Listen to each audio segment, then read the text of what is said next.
All right, good evening. I will call this meeting to order at 5:01 p.m. Can I get a roll call, please? Councilmember Lara, Here. Councilmember Fenn, Here. Councilmember Martinez, Here. Mayor Pro Tem White, Here. Mayor Voigt. Here. All right, we will move on to public comment regarding closed session. Do we have any public comments for closed session? I have no written requests. Simone, do we have any callers on the line?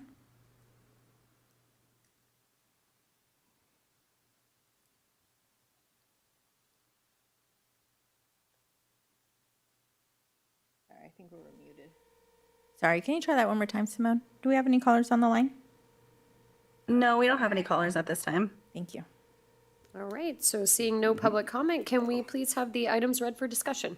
Thank you, Mayor Voigt. The council will adjourn to closed session to consider items B1, conference with legal counsel regarding potential initiation of litigation pursuant to Government Code Section 54956.9D4. B2, one potential case under B1. B2, conference with legal counsel regarding existing litigation pursuant to Government Code Section 54956.9D1, LL, an individual versus Beaumont Police Department. The rest of the information required by the Brown Act is set forth on the agenda itself. B3, conference with labor negotiators pursuant to Government Code Section 54957.6. The city designated representative is the Administrative Services Director, Carrie Mendoza. Employee organizations are police managers, SEIU, Police Officers Association, managers, professionals, technical. That concludes my closed session report. All righty, and we will adjourn to closed session at 5:03.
All right, well, good evening, everybody, and welcome to our regular session of our Beaumont City Council meeting.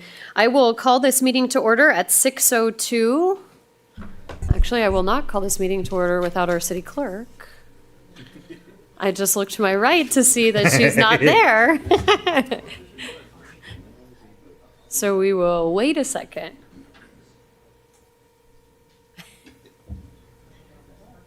Should have looked to the right first.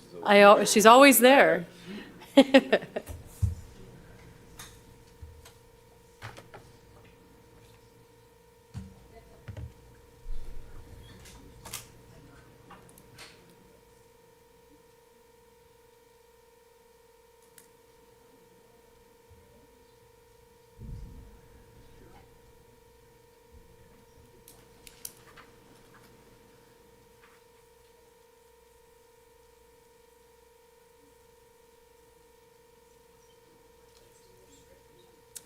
Pastor Raid? Rod? Okay, thank you. Okay. Rod, okay. All right, we will try this again for round two. Sorry about that, Nicole. So I will call this regular session of the Beaumont City Council meeting to order at 6:03. Nicole, can I get a roll call, please? Yes. Councilmember Lara? Here. Councilmember Fenn? Here. Councilmember Martinez? Here. Mayor Pro Tem White? Here. Mayor Voigt? Here. And can we please get a report out for closed session? Thank you, Mayor. With respect to item B1, I want to announce that direction to initiate litigation has been given. The action, defendants, and other particulars, once the action is commenced, shall be disclosed to any person upon inquiry. Unanimous vote of the council with Mayor Voigt, Mayor Pro Tem White, and council members Martinez, Finn, and Lara voting yes. With respect to item B2 and B3, there is no action to report. That concludes the closed session report. All righty, thank you. And if you would please join me in an invocation by Pastor Rod and followed by the Pledge of Allegiance by Councilmember Lara.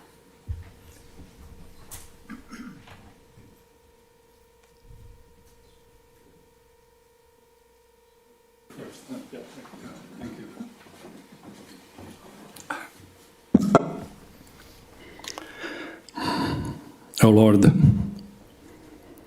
even though that was a hard day today, and all of them, they were on their own working places. But here, this evening, they are all for something important. They left their families at homes, but still there are many, many families in these cities. Businesses, schools, police department, and many other things, Lord. So it's a big, guessing agenda is this evening. I pray that you can bless all of them, give them courage, wisdom, so they can help people in this community. And that's why we are here, Lord. Be with us and bless us, especially them. And I pray in your precious name. Amen. Amen. Please join me in the pledge to our nation's flag. I pledge allegiance to the flag of the United States of America and to the republic for which it stands, one nation, under God, indivisible, with liberty and justice for all.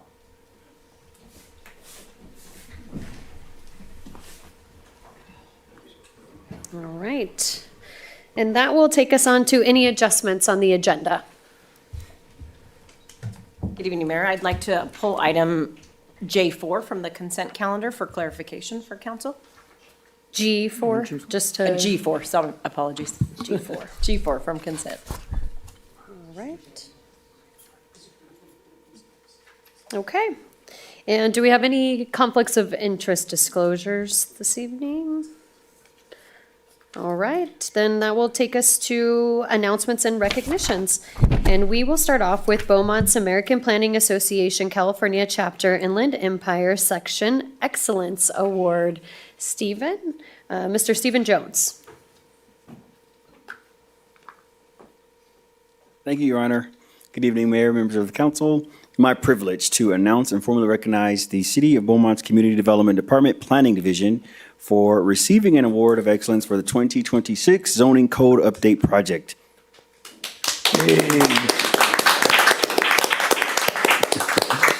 They're going to stand behind me. They're the ones that do all the work, though, so I don't know. I feel like I'm at home and I changed the light bulb and the family's been working all day. So I can just say, yay. The honor reflects the division's exceptional work in delivering a modern, comprehensive, and community-focused zoning code that you yourselves have done the work to adopt, and that code aligns with the Elevate Beaumont 2040 General Plan, supports the vision for balanced growth, economic vitality, and high-quality development. Their dedication, technical experience, and commitment to the public were insightful and instrumental in producing a zoning code that we can all get behind, that improves clarity, enhances development standards, strengthens cities' long-range planning framework.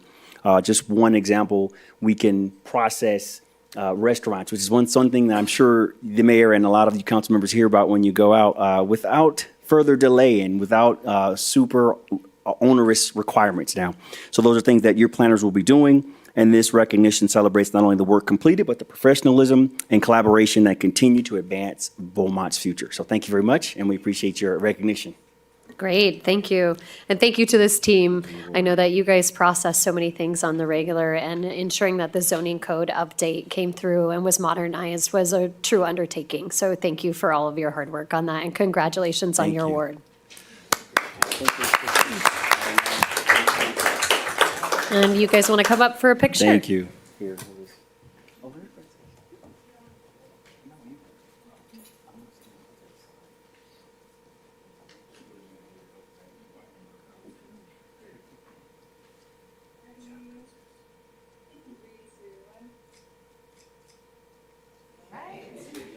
Nice and quick.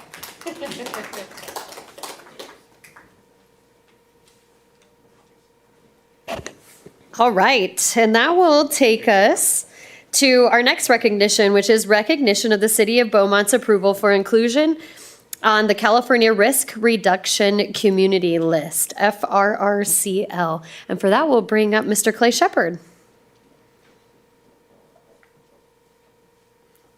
Good evening, Mayor and City Council. Thank you for the recognition of Beaumont's approval for the 2026 Fire Risk Reduction Community List, otherwise known as FARCL. First, I'd like to acknowledge that this was a team effort by many different departments, including fire. Big thank you to Assistant Planner Kylie Prasadio for assisting with locating archived documents needed to be supplied for the review, and Dr. Darren Usher for his assistance with the application process and response to the items which were needed to be addressed throughout the application. Also, Fire Safety Specialist Ken Johnson, who held down the fort when I was needed for compiling all of the documents. The FARCL designation recognizes communities that are taking proactive steps to reduce wildfire risk and improve preparedness through local planning, public education, and wildfire mitigation efforts. Communities included on the list are better positioned to compete for state and federal grant funding opportunities that support wildfire mitigation and resilience projects. This designation may also support homeowners through California's Safer from Wildfires framework, which encourages insurance companies to recognize actions taken to reduce wildfire risk.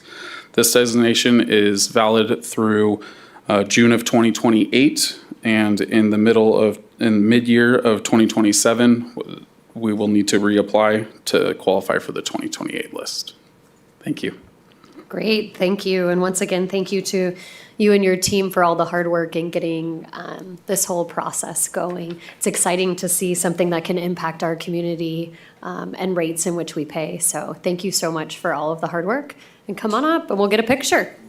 Kylie, Darren, Ken.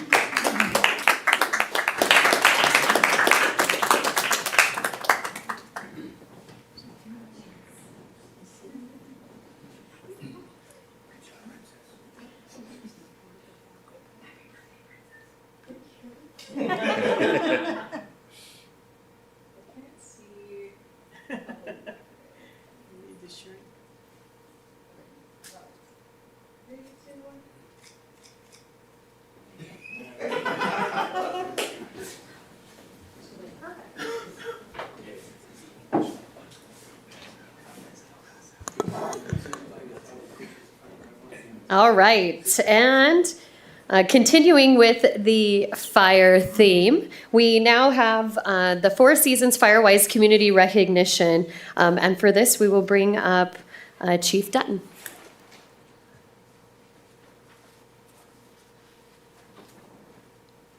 Good evening, Mayor and Council.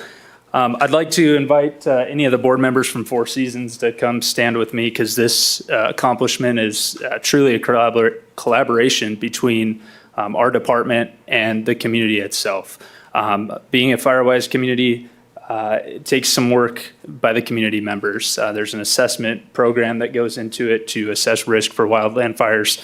And then it's centered around defensible space, vegetation management, and home hardening, all of which now Four Seasons is in a better position to accomplish that. And they're actually the first community in Beaumont to be recognized. So that's a big achievement. With that, I'll turn it over to the board members if they have anything to add. Just something a little brief to say. Thank you to the mayor and the city council. And on behalf of Four Seasons, we're very proud to be the first community to have certified Firewise USA for our community. We're grateful for the support of the city, but mostly for CAL FIRE.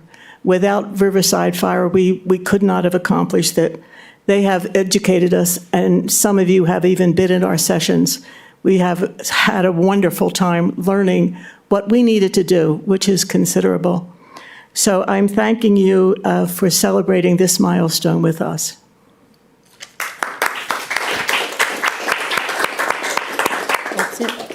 What a tremendous feat that you guys went through in getting this, and truly commendable for all of you and your residents. It's awesome to see such collaboration among you, and I agree, some of those education opportunities were so wonderful to be a part of, and CAL FIRE as well as some of the conservationists and other people who came in to help were really an excellent opportunity for us, and such an example for other communities that we have here in the city. It was a dramatic learning curve, for sure. Absolutely. Any other council members have any comments? All right. Well, congratulations, you guys, and let's get you up here for a picture as well. Sure.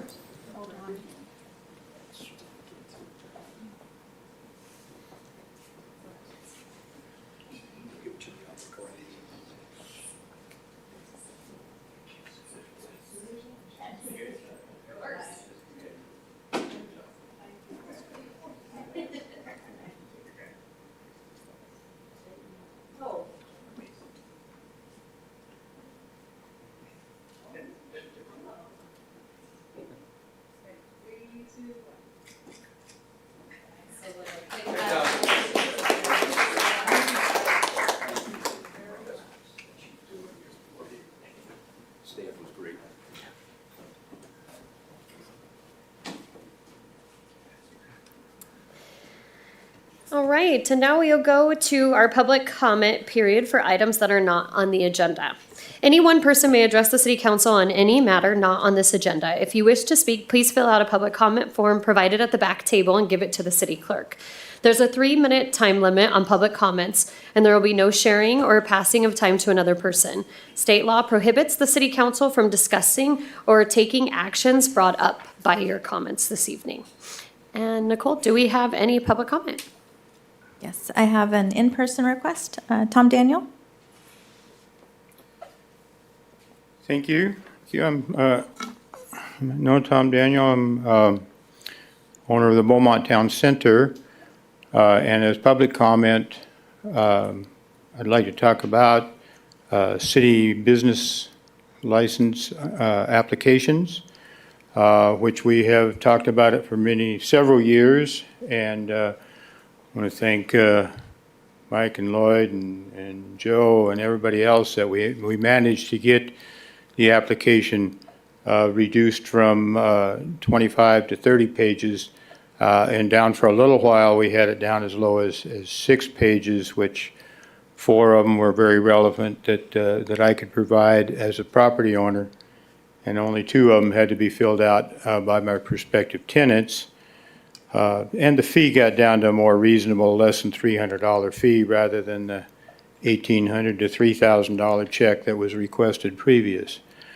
Unfortunately, that has gone by the wayside or went by the wayside, and more recently it's back to, and I shouldn't get specific about it because it's no longer in service per Joe, but it went back to 18 pages with the same 6 pages of stuff that was relevant and another dozen pages that were totally irrelevant, depending on. Anyway, as of yesterday, I sent that to Joe to remind him that it had gone back from 6 pages to 18 pages. He immediately sent me the link to the current and new city business license application. It's now on the computer. There's no paper. If you walk in, you don't get a batch of paper. You get a link to a computer program. And I cannot tell you if it's any good or not, because you got to fill out item by item before you can go to the next page, and it might be 50 pages, but it might be 6 pages. I don't know. So that's all new, and that's progress that has been made just yesterday and today. That this meeting was part of it. I said, Joe, I want to talk about this meeting. And I sent it to him, and he immediately sent back this new link. So other than that, anything else to do with business licenses, I would like to see people, if they send me stuff, I'd like to see their name on it, of who it came from, not something silly like, here's something from the Compliance Division at Fresno, California. I get something like that that's supposed to be from Beaumont, California, and it comes from Fresno. It goes in the trash. I mean, I'm sorry, I don't have time to deal with people in other parts of the world, and nobody to talk to, no person to talk to about what the heck it is. So I trash it.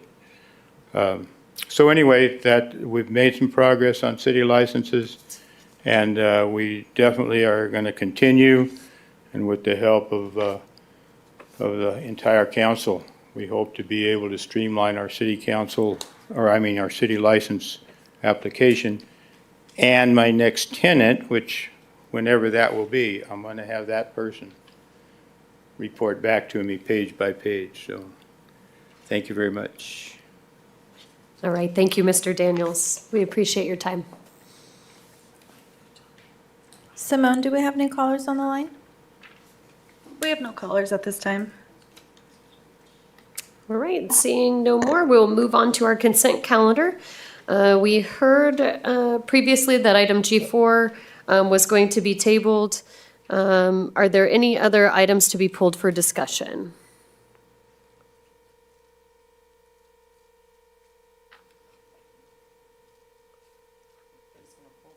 Vacation? Oh, just for clarification, not tabled. Okay. Yes. Pull for clarification. Any other items? All right, otherwise I'll entertain a motion. Mayor, I'll move that we approve consent items numbers G1 through G3 and G5 through G17. I'll second. And can I get a roll call? Well, you know what, actually, can I make sure there's no public comments on any consent calendar items? Yes, I have no written requests. Simone, do we have any callers on the line? We have no callers at this time. All right, then can I please get a roll call? Councilmember Lara? Yes. Councilmember Fenn? Yes. Councilmember Martinez? Yes. Mayor Pro Tem White? Yes. Mayor Voigt? Yes. All right, and for G4. G4, Mayor and Council, I just want to bring your attention to the attachment, and I would like to remove the 2007 MCS Freightliner from the list. We're about 3 to 6 months out from a replacement, so we decided that was a little bit premature to put on the surplus list at this time. And I did receive some questions, and just for confirmation, the 2 police units were involved in traffic collisions and were deemed total losses. That's why they were added. So I'd like to leave those 2 units, Zebra 8 and Zebra 12, on the vehicle surplus list for authorization this evening, and pull the MCS vehicle, Mobile Command Support Vehicle. Thank you. All right. Councilmember White, or not White, excuse me, Councilmember Laura? You okay? Anybody have any questions on that? All right, I'll entertain a motion. Mayor, I'll move that we approve item G4 with the correction of removing the line item 3, which is the Freightliner M2 motorhome. I'll second. Can I get a roll call, please? Councilmember Lara? Yes. Councilmember Fenn? Yes. Councilmember Martinez? Yes. Mayor Pro Tem White? Yes. Mayor Voigt? Yes. All right, that takes us to item H, Youth Council. I don't believe we have a Youth Council. We do not, Mayor. All right. Summer, how lovely is that? All right, we will then go on to our public hearings. So item I1, public hearing, placement of delinquent solid waste handling service charges on the Riverside County Auditor's property tax rolls. And we have a staff report by Ms. Garreau. Thank you, Mayor. Good evening, Mayor and City Council. You have before you the annual staff report for consideration of placing delinquent solid waste charges on the county property tax roll. Pursuant to the Beaumont Municipal Code and Health and Safety Code, every year we have the right to levy properties that have delinquent service charges with Waste Management. This also includes our waste haulers agreement with Waste Management. These delinquent service charges are for services provided from May 1st, 2025 to April 30th of this year. Starting in June, Waste Management sent out notices to all customers listed, notifying them of this public hearing today, as well as a deadline to pay the charges. I would like to point out that the spreadsheet attached shows the total amount is less than the amount on the staff report due to the balance continually dropping as accounts are brought current and taken off the list. As of today, 1,105 accounts are being assessed for a total of $445,330 on the property tax roll. City staff also works closely with Waste Management to make sure there are no unnecessary discrepancies. We will continue to do so until July 30th, at which time the city will receive the final delinquency list to be uploaded to the county tax roll. This evening, I have Waste Management representatives here and myself to answer any questions you may have. Great, thank you. So I will open this public hearing at 6:25. And Nicole, do we have any public comments? Mr. Daniels, did you want to speak on I1 and I2? Yes. Okay. Mr. Daniels, you can come up.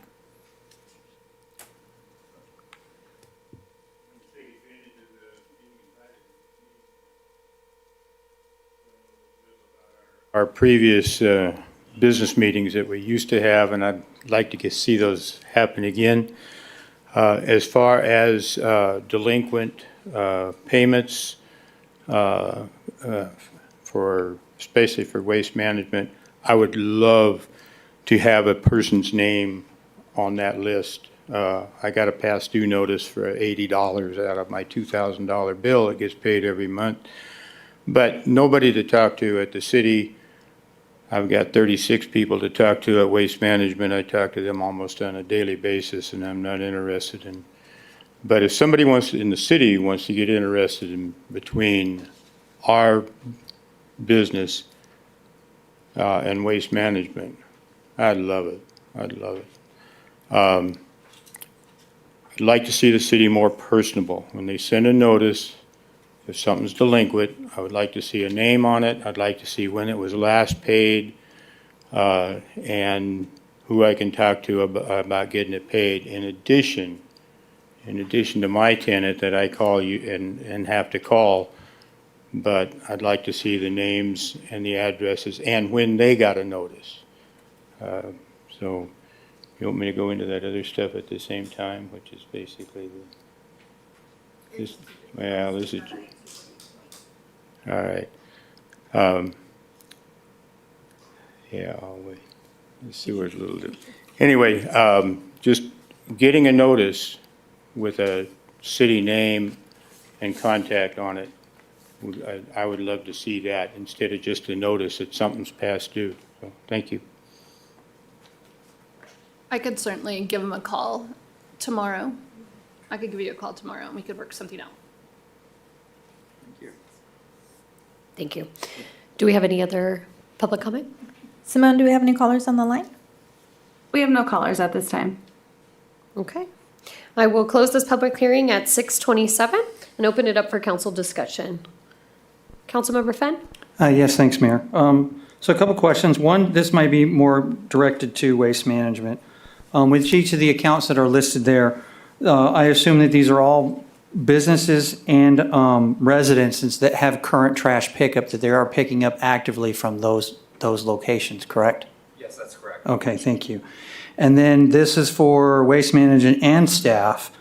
I've seen this every year, and there's a good number of people that don't pay their trash bill, and I understand why that this has come to this point. But how does this compare this year compared to numbers last year? Are the number of delinquent accounts, looks like it's increasing, and so we just wanted to see what's being done for public outreach to make sure that, people are well aware of it. Yeah. Reason behind the question is I'm a real estate agent, and I often hear from other agents and buyers and so forth, they don't always know what utility companies that are being used, or the communication's not passed on to them. And correct this statement if I have this wrong, but I was told that if a seller has sold their home and moving out and canceling their service, trash cans are picked up, and then the new owner, the new tenant, has to call and then set up to have new trash cans come out. And at that point, then, the account is transferred over to the new owner, correct? That is correct. Okay. Yeah, as soon as the accounts cancel from the previous owner, yeah, we'll pick up the cards, or they're left there if time restraints, and then the new owner will call in to set up service. Okay, and so has that procedure been in place for a while, or is that relatively new? No, that's Okay. been in place. Okay, so Yeah. I only heard of it more recently, and so I was just wondering if that has any impact in terms of the number of delinquent accounts and so forth. I will get you those numbers for sure, because I want to see that myself to make sure that I don't see it going up that much, but maybe the dollar amount did, but Just maybe. each year, it looks like the list is Yeah, really long. maybe just a little and bit it's- more. Yeah, and it just, from my perspective, it looks like it's growing, but it's hard to know without going back and counting. And I'm not going to count 1,000, so. But just in general, it looks like a big problem, and we want to make sure, because then we want to make sure that the homeowner knows, and so then that way they're dealing with late fees and, and other issues that go Yeah, along with it. and we want them to call us and talk to us about their service, and, if the late fees were an issue, we'll talk to them about that and maybe take care of it for them. All right, very good. Thank you, sir. Mm-hmm. Councilmember Fenn, just so you know, Waste Management does send something out as soon as an account goes delinquent. So they're being notified also to the property owner if it's a renter and that kind of thing. It goes to the property owner's address as well. So they are being notified. I think we've sent it from October to April. We've sent it every month except for January. Because I think in December, we sent it out on the 22nd of December and then the 3rd of February. So it was really close. But they do get notification if the property owner's address is different, they'll get it through them and they'll also get it at the property. And I go through each one to make sure, and I check it against county records to make sure everything is current. Very good. Appreciate that. Thank you. You're welcome. Councilmember Finn, CO did prepare a 5-year tax roll kind of trend line, and I have those numbers in front of me if you'd like to know what those are. That'd be nice to hear. Thank you. Okay, so in 2021, there were 638. In 2022, there were 709. In 2023, there were 774. In 2024, there were 836. And in 2025, there were 1,012. This is 6 years, CO. And this is, just to confirm, this is the number of delinquent accounts, correct? That is correct. That moved to the tax roll. Okay, all right, thank you. That is trending. Yeah, Yeah. and so again, the whole reason behind the questions is, I know we do well with public outreach. Is there something we can improve on? Is it a sign of struggling economy? There could be any number of factors there, but Let me reach out to our tax roll department just to see if there's anything that they can spot out. I mean, that's a good idea. okay, thanks. sir. Okay? Yeah, and we'll let Okay. you know. All right, thank you, Robert. One of the things that I did spot is that a lot of a lot of the accounts are the same as last year. They're like repeat, that they just let it go to their taxes. Sometimes it's easier, I don't know. And then when they do so, then they're paying the penalty, late fees and Yes. penalties and so forth. Okay, all right, thanks. All right, any other questions? All right, then I will entertain a motion.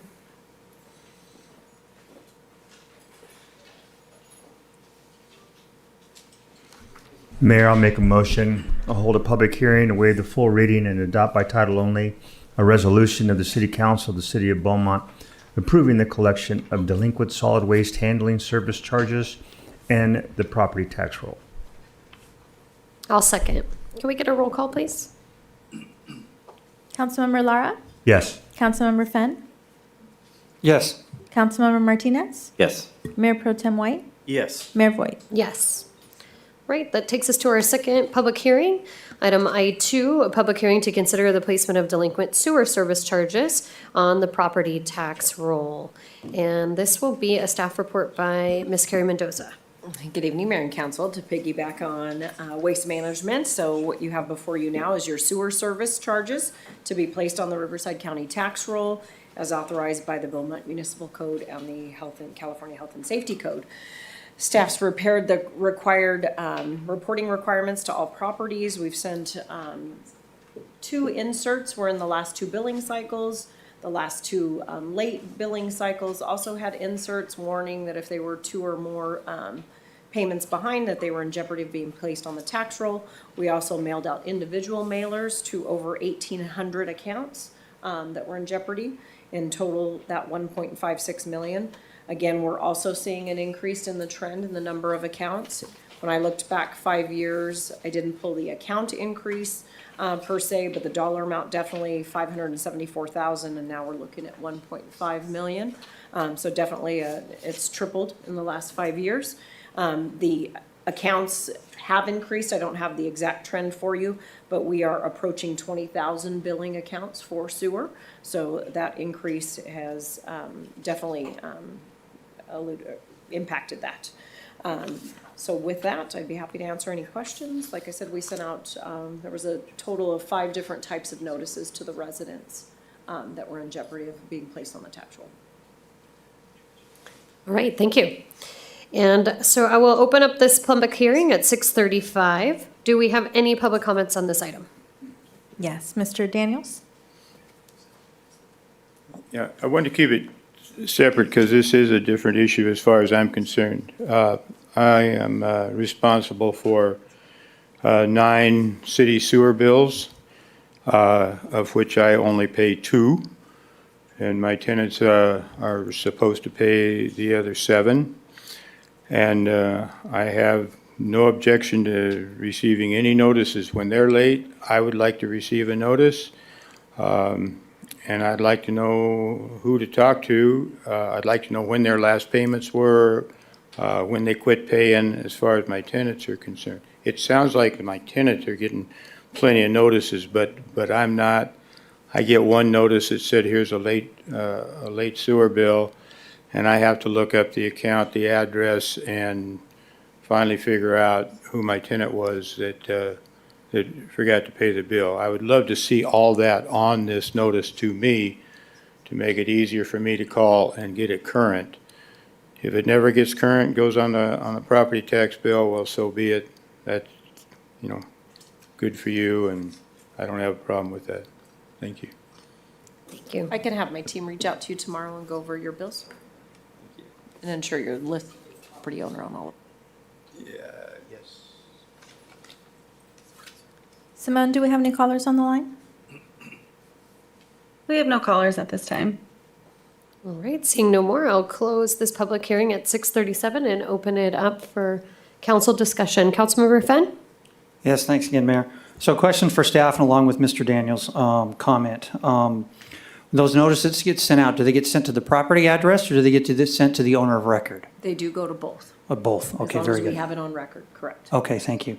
And then, does it make sense if there's a list that's obtained from the Beaumont Cherry Valley Water District of new accounts that are opened, and would it be beneficial for us to receive that list and take a look at it? Because the knowledge level of the public is even lower when it comes to setting up water, because with the city of Beaumont and the Beaumont Cherry Valley Water District, they are only an irrigation company, so therefore we provide the sewer.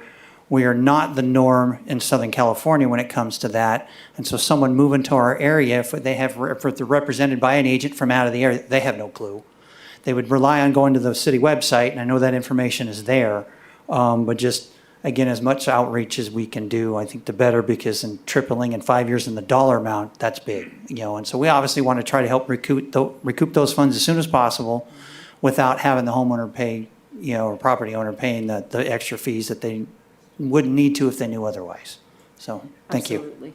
And staff does work with wastewater's team to audit that data from Beaumont Cherry Valley Water Oh, District good. to identify those.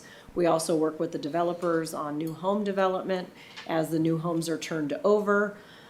Protocol should be, and in a perfect world, they send over a list on a monthly basis on the homes that have sold and been turned over. When that doesn't happen, obviously there's delays. When we do find those new homeowners, we reach out to them, we do our due diligence, we try to set them up on a payment plan to get them caught up, to avoid putting them on the tax roll. But as Waste Management pointed out, some of these are repeat offenders, and some people just prefer it go to the tax roll. They don't want to deal with the payment plan, they just want to go from here forward and deal with the ramifications and the penalties on the back end. All right, I appreciate the very thorough process. Thank you for the update. All right, any other council discussion? All right, seeing none, I will entertain a motion. May I make a motion to waive the full reading and adopt by title only a resolution of the City Council of the City of Beaumont, California, authorizing submittal of delinquent sewage service fees and charges to the Riverside County Auditor, Controller, Treasurer, Tax Collector for recordation as special assessments on the 2026-2027 tax roll against the properties identified in the report. I'll second. Can I get a roll call, please? Councilmember Lara? Yes. Councilmember Fenn? Yes. Councilmember Martinez? Yes. Mayor Pro Tem White? Yes. Mayor Voigt? Yes. All right, and that takes us to item I3, public hearing for the First Amendment, the fiscal year 27 through 31 capital improvement plan. Mr. Vestal. Thank you, Mayor. If IT can share my screen. All right, so this is the first update, update to the recently adopted CIP. The reason why you're seeing it so soon is that we had a bid on a later item in the agenda come in a little high, so we needed to adjust the budget in order to award that. There's a lot of housekeeping items on this CIP adjustment, so I'm just going to focus on the CIPs that have a budget impact, and that's what's shown on the screen. There are 5 projects that have budget adjustments. The first one is the item I briefly discussed. You'll see an action item J2. It's wastewater master plan update. The initial wastewater master plan was originally issued or started in 2019. There are several updates needed for that master plan. And on May 1st, 2026, wastewater issued a RFP to update them. The wastewater received 4 proposals. The highest ranked and the most qualified was, Albert A. Webb and Associates. The fee to perform those services came in at $260,780. Subsequently, staff is recommending to increase the CIP for that the budget for that CIP from $150,000 at its current level to $300,000 to match the actual fee amount received. Funding is provided by the wastewater DIF.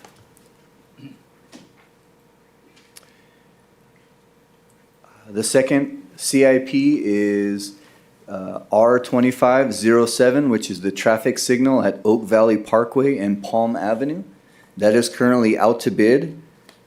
We are expecting to receive bids in August, mid-August. This is a cleanup item. That's not a cleanup item. The engineers estimate for this traffic signal came in slightly higher than we anticipated. So the current original budget was 660,000 approximately. The engineer's estimate came in approximately 700,000. There are a significant amount of median improvements necessary to install the traffic signals at that location. So as a preemptive measure, staff is requesting to increase the budget by 276,000. It is coming from general funds. However, it is a transfer from a project that we're closing, so no net effect to the general fund budget. All right, the next project is R2513, the Pennsylvania First traffic signal upgrade. This is a cleanup item. The city has already awarded this project. We're having a kickoff meeting later this week. And the construction contract and PO was issued using budget from this CIP and then remaining budget from the Cougar and Beaumont Avenue traffic signal. So we are closing the Cougar and Beaumont Avenue traffic signal project and transferring those funds to this project. There's no net effect on the PO or the actual budget amount.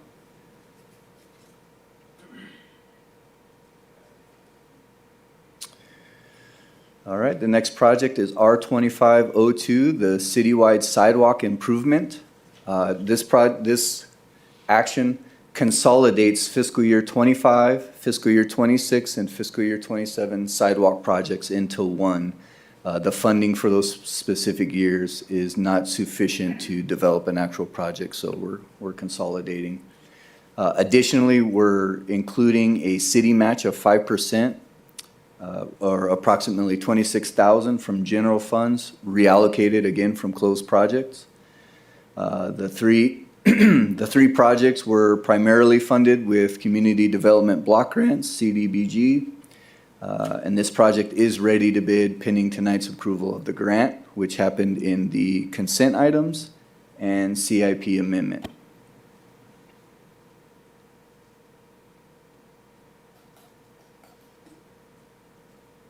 Okay, lastly, R2605, which is the citywide traffic signal system upgrade.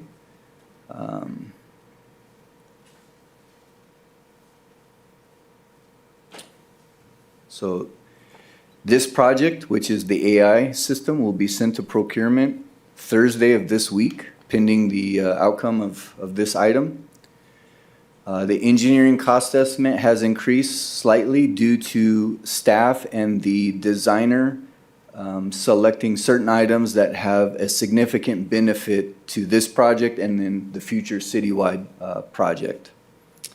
So staff is recommending an increase of 108,000. It is funded with traffic signal diff, and again, it's a reallocation from closed projects. So the net effect of all these CIPs is zero general funds. In fact, I believe there's 265,000 going positively into the general fund account.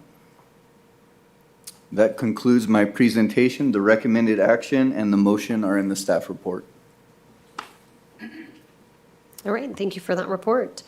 I will open up the public hearing at 6:46. And do we have any public comment?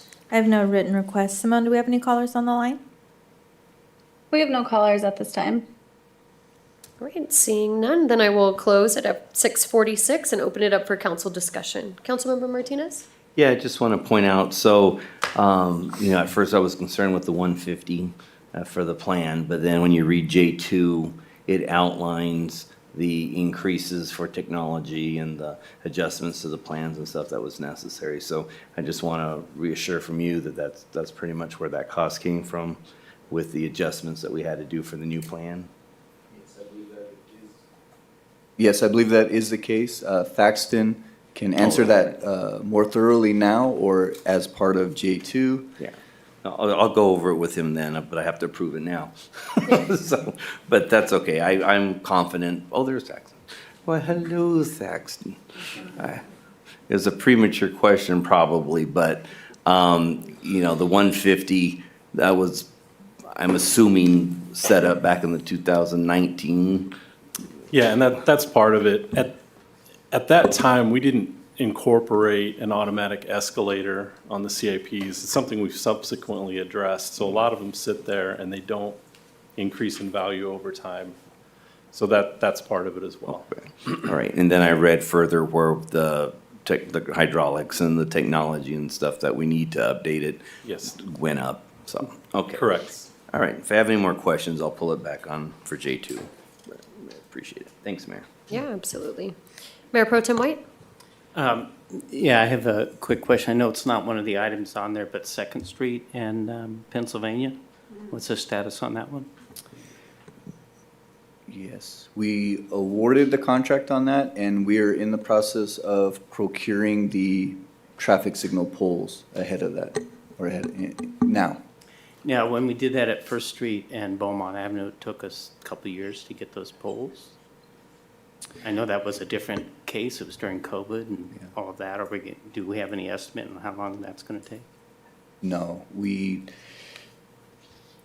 it is significantly less. The traffic signals on Beaumont and First took 8 months.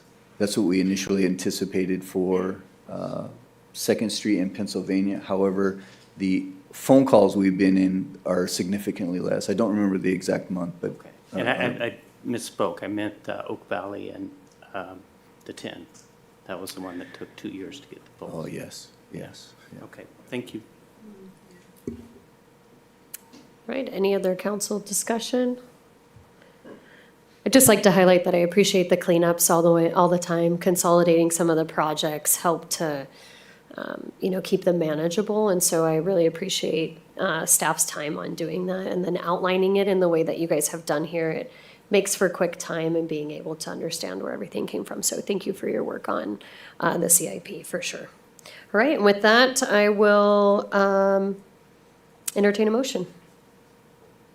Mayor, I'll make the motion to waive the full reading and adopt by title only a resolution of the City of Council, the City of Beaumont, amending the 5-year capital improvement plan for fiscal year 27-31 and approve the budget adjustment. I'll second. Can I get a roll call, please? Councilmember Lara? Yes. Councilmember Fenn? Yes. Councilmember Martinez? Mayor Pro Tem White? Yes. Mayor Voigt? Yes. Right, and that takes us to our last public hearing, and it is a public hearing on vacancies to comply with Assembly Bill 2561. And staff report by Ms. Carrie Mendoza.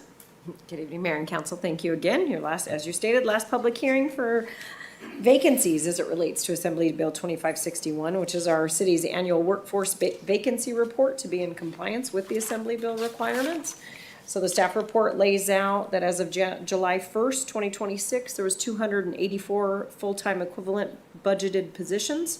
Of those 284, 12 are elected officials. Of the remaining 272, you have a 7% vacancy rate. The process and methodology is laid out in the staff report if you have any questions.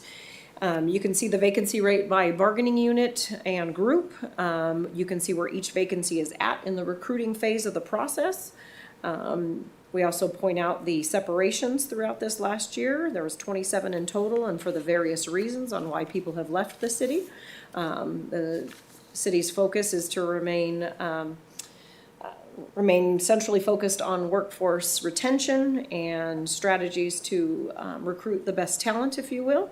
And I think council supported that effort tremendously with recent negotiations and should help us in moving forward. The city is committed to maintaining a skilled and resilient workforce and complying with AB 2561. The report was sent out to all respective represented labor groups. I received no comments, and I don't see anybody in the audience tonight either, but I'd be happy to answer any questions if you have any. Great, thank you. I will open the public hearing at 6:51. And do we have any public comment? I have no written requests. Simone, do we have any callers on the line? We have no callers at this time.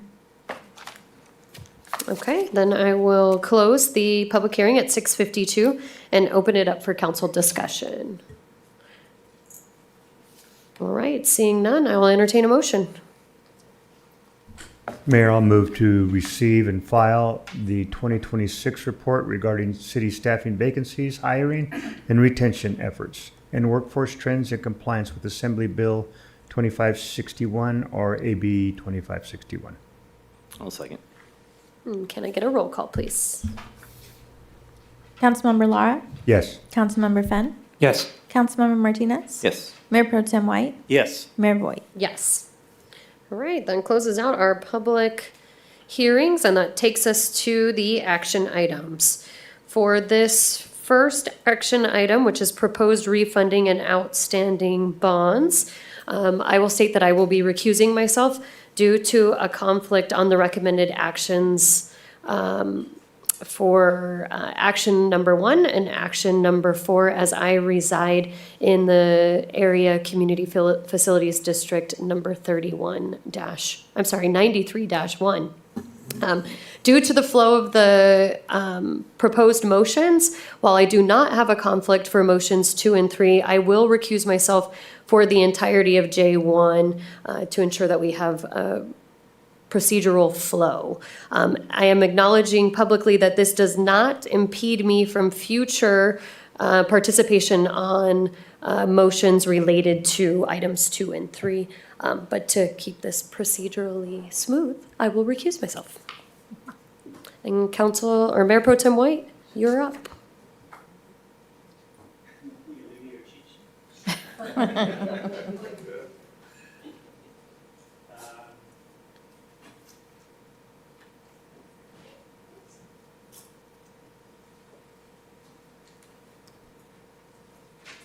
This isn't much help. So, which? Do you want me to start? We have a report from staff? Okay, Yes. Thank you. Good evening, Mayor Pro Tem and members of the City Council. Tonight's item is a continuation of the direction provided by the City Council on April 7th, 2026, to evaluate the potential refunding of 5 outstanding Community Facility District bond issues. These bonds relate to portions of Sundance, Tournament Hills, and Fairway Canyon, and currently have approximately $44.5 million in outstanding principal. As previously directed by the council, the financing will only move forward for an individual bond issue if it achieves either at least 3% net present value savings or at least $200 in annual savings per parcel. Because market conditions continue to change due to geopolitical pressures, the final determination will be made at the time that the bonds are priced. The recommended action presented before council tonight is to approve the refunding of the outstanding Community Facilities District bonds. The alternative to approving is to decline the approval of the refunding and direct staff to continue monitoring market conditions until the minimum savings thresholds can be achieved. To provide an overview of the proposed financing, current market conditions, estimated property owner savings, and the anticipated schedule, I'd like to now introduce the city's municipal advisor, Brandon Kafori, with Urban Futures. And he has a presentation.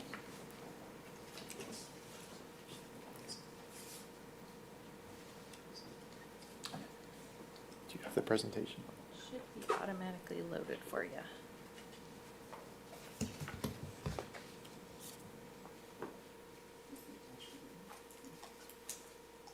IT, can you bring up the attachment for the item, the PowerPoint?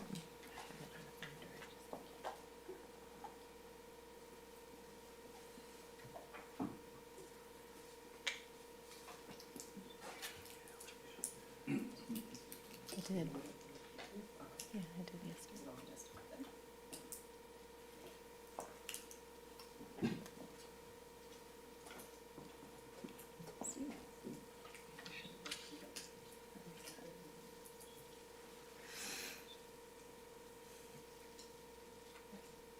Can't get this mouse to work.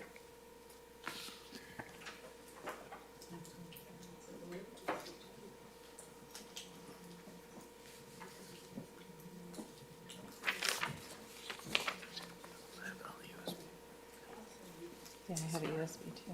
Your presentation? Yeah, this mouse doesn't work very well.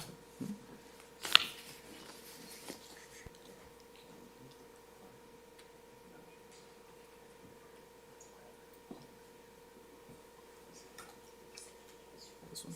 Yeah.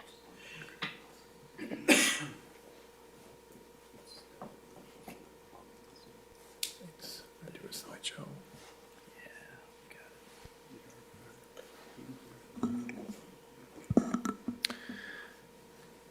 Thank you and good evening, members of the City Council, staff, members of the public. Brandon Kafori with UFI. I work closely with Michael Bush. I'll be covering for him this evening, presenting the first part of this item. As Lisa noted, this is related to the proposed refunding of several CFD bonds related to 93-1, 2016-1, and 2016-2. So we have a short presentation. I will take us through the financing overview, an item subject to council approval. I'll then turn it to Tom Jacob from Stiefel to walk us through a market update, present the financing details and our tentative schedule.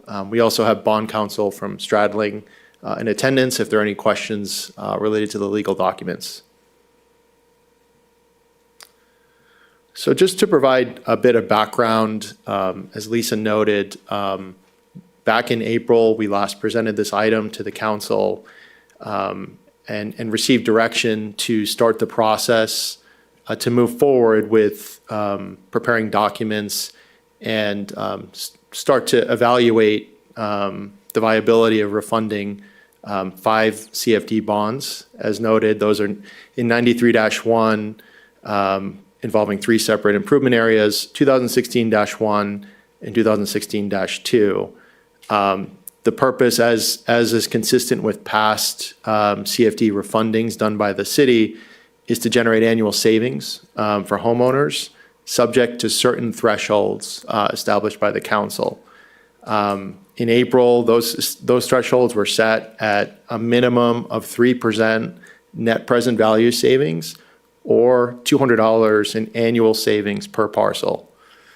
So the bonds this evening that we are evaluating over the 5 separate CFDs total about $44.5 million. Consistent with prior issuances of refunding bonds, similar to the ones done in 2025, will be issued through the Beaumont Public Improvement Authority as a pooled refunding. And with that, there's a number of benefits that Mr. Tom Jacob will talk about, but mainly there's economies of scale, efficiency, and we're pledging more parcels, so it's a stronger credit as a pool. With all of that said, we are working through the process right now on credit. We expect these bonds to qualify for an investment grade rating from S&P, bond insurance, and a surety reserve, all of which should enhance the savings to homeowners.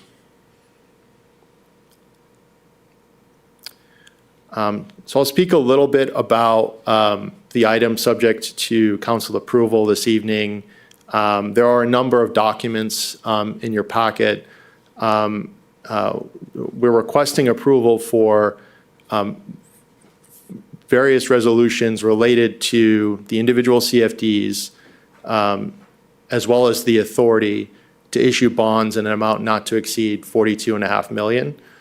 The resolutions essentially do a number of things. They permit the issuance of bonds. They also approve the certain documents and other actions that are needed to execute the financing. Those are all included in your packet. They're listed here. In addition to the preliminary official statement, there's the indenture of trust. There are the local obligation indentures for each of the individual CFDs, bond purchase agreement, the escrow agreements, and continuing disclosure certificate. So this resolution this evening would authorize the issuance up to that par amount and subject to those certain thresholds that I discussed earlier. So with that, I'm going to turn it now to Mr. Tom Jacob from Stiefel. He will take us through the next part of the presentation.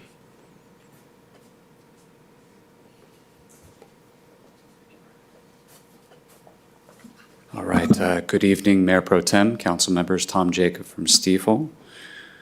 So I'm going to walk us through a little bit about market conditions, walk through the estimated savings, and then talk about the tentative schedule moving forward. So here we have in front of you we presented this slide, something similar to you in the past, but this shows municipal market yields going back to the beginning of 2025. We've highlighted the 2-year, the 10-year, and the 30-year, what are called the AAA MMD yields. Those are the tax-exempt benchmark yields. The blue being the 2-year yield, the orange being the 10-year, and the green being the 30-year yield. We've highlighted a couple of events here just to show you, give you some perspective on how rates have trended over the past year and a half. The first item that we have here is when the city was last into the market, which was in June of 2025 with the pooled CFD refunding. You can see if we compare that, eyeball it compared to where we are, we were in a relatively higher interest rate environment. But just as a reminder, with that refunding, the city generated over $8 million in total cash flow savings to homeowners by refinancing 5 outstanding CFD bonds.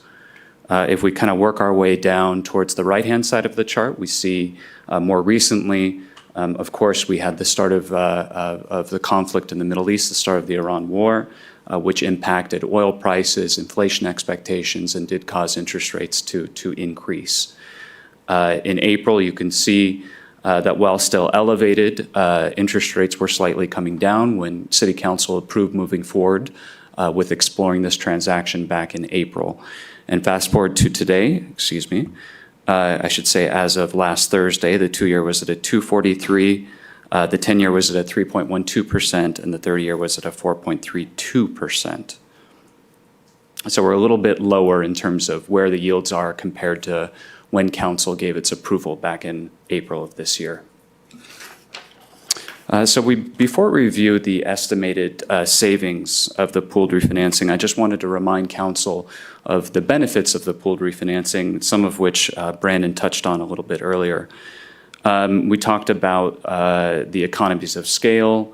That reduces the expenses paid by each one of the bond issues, the likelihood of achieving that stronger credit rating and qualifying for insurance and a surety reserve. If we wanted to, take some of the, for example, some of the bond issues out of the pool, that would, reduce the strength of the credit quality, would likely increase the interest rate that you could achieve on such bond deal, and also result probably in a lower credit rating. So we've assumed a package deal of the 5 CFD bond issues. So based on relatively current market conditions, we estimate that 3 of the 5 series of bonds achieve achieve the savings threshold of $200 in annual savings per parcel. You can see 93-1, each one of the 93-1 improvement areas are north of the $200 in savings per parcel. 2016-1 and 2016-2 are slightly below at 150 for 16-2 and 177 for 16-1. We did run a sensitivity analysis estimating how much interest rates would need to decline in order for all 5 to meet at least one savings threshold. And we do estimate that to be within 10 basis points or 0.10%. Interest rates would need to decline in order for all of the underlying obligations to achieve at least one savings threshold. And also I wanted to remind council that, of course, the savings are driven primarily by interest rate movements, but then also the amount of cash applied towards the refunding as well. So think of it as equity that you're putting into, if you're applying for a mortgage, the more equity that you put in, that's going to reduce the payments that you're going to make over time. And so that's going to increase potential savings. Oh, the one last thing I wanted to touch on is just in aggregate, if you look at the totals and the averages at the bottom, the total MPV or blended MPV is just over 2%. But if you look at that aggregate annual savings per parcel, it's north of the $200 in aggregate when you look at a blended calculation of that. As we typically do in full transparency, we wanted to show the estimated costs associated with the transaction. I do want to note that members of the financing team went through an RFP process not too long ago, and so a lot of these are contract fees, which you'll see are footnoted here at the bottom of the chart. I would say that all of these fees are contingent on the successful sale of the bonds, with the exception of the Standard & Poor's fee, the estimated $42,000. That will need to be paid regardless of whether the bonds will sell. But everything else will be paid upon the successful sale of the bonds. And I will note that the estimated savings are net of all of these costs. So these are not in addition, you will not have paid this from the savings, but these are already baked into the financing. And then lastly, the financing schedule, assuming City Council and the authority approve moving forward this evening, we will assess the next steps, and the next steps being we have certain hurdles to go over or milestones to achieve before we would potentially price the refunding bonds. The first one would be a due diligence call, and that's just an obligatory call that we need to hold before we make the preliminary official statement available to prospective investors. That's an obligation that we have as the underwriter. Then the next step would be to post the preliminary official statement, start marketing the bonds to prospective investors. And should the market conditions at that time support either one of the two savings thresholds, so we would make sure that those would be achieved, then we would proceed with pricing the bonds. We've noted here the deadline for the county tax roll information. I'm sure Shane Spicer here from Spicer Consulting Group can speak more about it more eloquently than I can, but that is the deadline to get on the tax roll for the fiscal year 26-27 levy. However, I know that amendments can be made after that, but there is a modest fee, which I know Shane knows more about than I do, so he can speak to that. And then we would close the refunding bonds a couple of weeks after pricing. That gives Mr. Forbath and his team time to prepare the closing document, all the legal documents to memorialize the transaction. And that concludes our presentation. Myself, along with all the other consultants, are available for any questions. Thank you. Thank you. What was your name again? Tom Jacob from Steve. Okay, thank you, Tom. You're welcome. And at this time, I'll see, do we have any public comments? I have no written requests. Simone, do we have any callers on the line? We have no callers at this time. Okay. At this point, I'll open up for discussion, but seeing there's no lights on yet, I'll go ahead and get started. So when we came on council in 2015, the previous city administration had created one single Melrose district or CFD district, incorporating all of the parts of the city of Beaumont that were not yet parts of the city of Beaumont. So once those became annexed in, they were treated as individual improvement areas.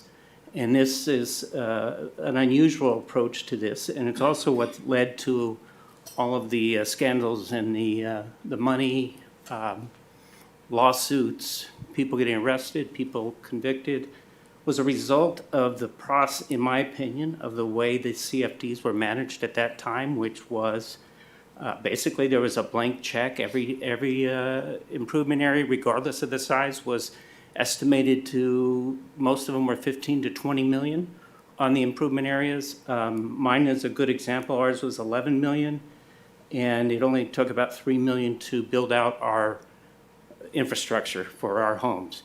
So the other 8 million was sort of left on the table, and what was happening in 2013 and 2014 was the city at that point was going back and taking that money off the table. In other words, they were going back to people like us and say, we're going to take another 2 million for use in the Melrose district. And if you remember, the Melrose district is the entire city. So they were able to take money from my neighborhood to build, for example, the Centennial Bridge, things like that. And that led to a lot of problems. And so we have taken a very aggressive approach on trying to right the ship on this. We have not approved, as far as I know, with the exception of one infill CFD, we have not approved any CFDs that were not obligated by development agreements, which would result in millions of dollars in legal fees and possibly millions of dollars in a judgment. Other cities have challenged the ability to not approve a CFD after it's already in the development agreement. We weren't willing to do that at that point. We have only approved, with the exception of the one infill, and please correct me if I'm wrong, but we've only approved public safety CFDs. All of those CFDs, we were told back in 2015 when we bought our home, that those public safety, or the CFDs would cover police and fire. They do not. They have not. We have now done that. Moving forward, every improvement area, every Melrose district may or may not have a CFD. If it was obligated by the DA, they probably do. That's a development agreement. If they were not obligated, then it's likely only public safety what we're doing. So now, if I can just justify or clarify some things for people who aren't paying as much attention as we are. The terms, so if you, Tom, I think it was Tom, you were the finance person, right? Yes. Okay. So when you talk about 2-year, 10-year, 30-year bonds, we are not extending the term past the original term of the CFDs, correct? That is correct. They're all matching terms Okay. with the outstanding bonds. Okay. And one other statement, and then I'll see if anyone else has questions, because I do have some more. But I asked staff to reach out to, I believe it was Urban Futures, to get some numbers of what we've done so far. We've had 4 pooled refunding bond issues, pooled meaning we're doing more than one area at a time. We've refinanced bonds related to 17 distinct improvement areas, 5,500 parcels, 9.7 million of total NPV is what, net par value? Net present value Net savings. present value savings, averaging 12.5% of the refunded. The NPV for each CFD has ranged from 0.8% to 33%. We've also are realizing a $26 million, when I say we, property owners, not the city, property owners are now receiving $26 million of total cash flow savings, aggregate savings to the end of the term of the Melrose. And that's an average annual savings of $214. If you look at the numbers that we're talking about for the cost, I think it was, what, $600,000?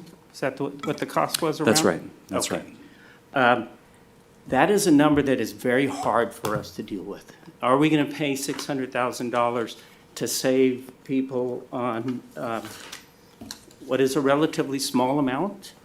But we've set some ground rules. Ground rules are it either has to be a 2% savings, correct? 3% net present value savings or $200 in annual savings per parcel. Correct. Okay, so it's difficult for us to look at the $600,000 fee it costs to do this, but it's also very hard for all of us to not save you money if we can. And so that's how we approach each one of these items that come up. And one question, on the 630, so if what you're showing us today, this is 3 of them qualify for our requirements, the other 2 do not. Correct. The other 2 do have savings. They do. And so I have a question that, does the 630 go up if you do the other 2?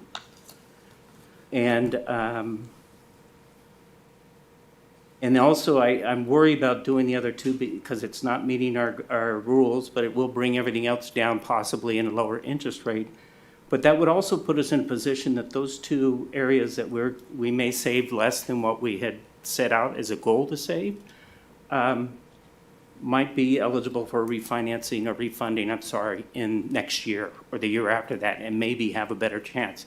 If we include those other 2 in this pool, is there a time limit before you would be able to, if interest rates drop next year, would we be in a better position? Would we be able to refund those again if we refunded them this time?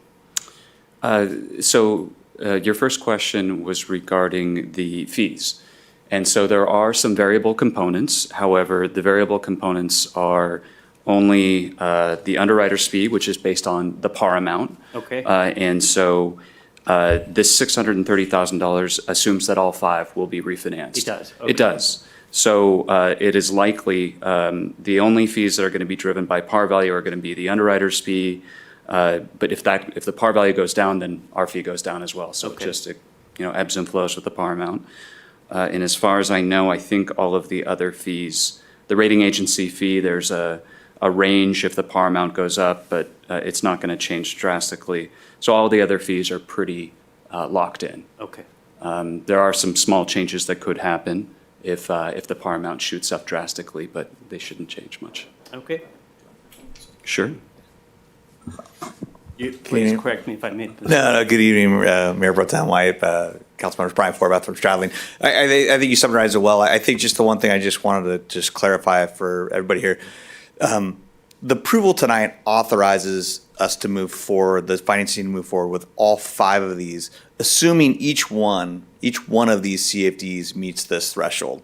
So by approving this tonight, it allows us to play this forward a week or 2 or 3 with the hope that the market improves and we get that extra 10 basis points that Tom's talking about. But if for whatever reason that doesn't happen, we're not going to move forward with the pieces of the transaction that don't meet the savings threshold. And and depending on where the market comes back at that point, we will be working closely with staff, and there might be a possibility that we say, hey, I know council approved this, but based on where savings are, only one of these deals or 2 of these deals now make sense, and costs are too much on that, and so let's put it on pause and we'll come back and do it next year, or we'll do it in the spring when the market improves and so forth. But the approval tonight authorizes all these transactions, the 5 transactions and the authority bonds, to move forward so long as these thresholds are met. And if a piece of it doesn't satisfy, that piece is going to not happen. So I just wanted to make that crystal clear with what we're approving tonight. Thank you, I appreciate that. Councilmember Lara. Thank you, Mayor Pro Tem White. Just real quick, I thought, if memory serves, which it may not, we had to wait 10 years before a bond became eligible to be refunded. I missing? Am I? Yeah, normally when the bonds are sold, they're sold with 10-year 10-year call protections. Some of these ones had what we call like a sliding scale redemption, where they're callable after 7 years at 3%, 8 years at 2%, 9 years at a 1% premium, and that 10 years it's par. And so that's so that we're at the point where all of these deals that are here are currently callable. And Tom, help me, but I think 1 or 2 of them have a premium that's in effect. For all of them have a small premium that's in effect, and that premium next year will go down. Right. So that's a possibility that if you do nothing and rates stay the same, there will be better savings next year. But we don't know. No one knows what the market's going to happen with the market. Okay, so if we do wait, right now we're paying a premium. If we do wait, there's a chance that we would save even more money than what's reflected on the 5.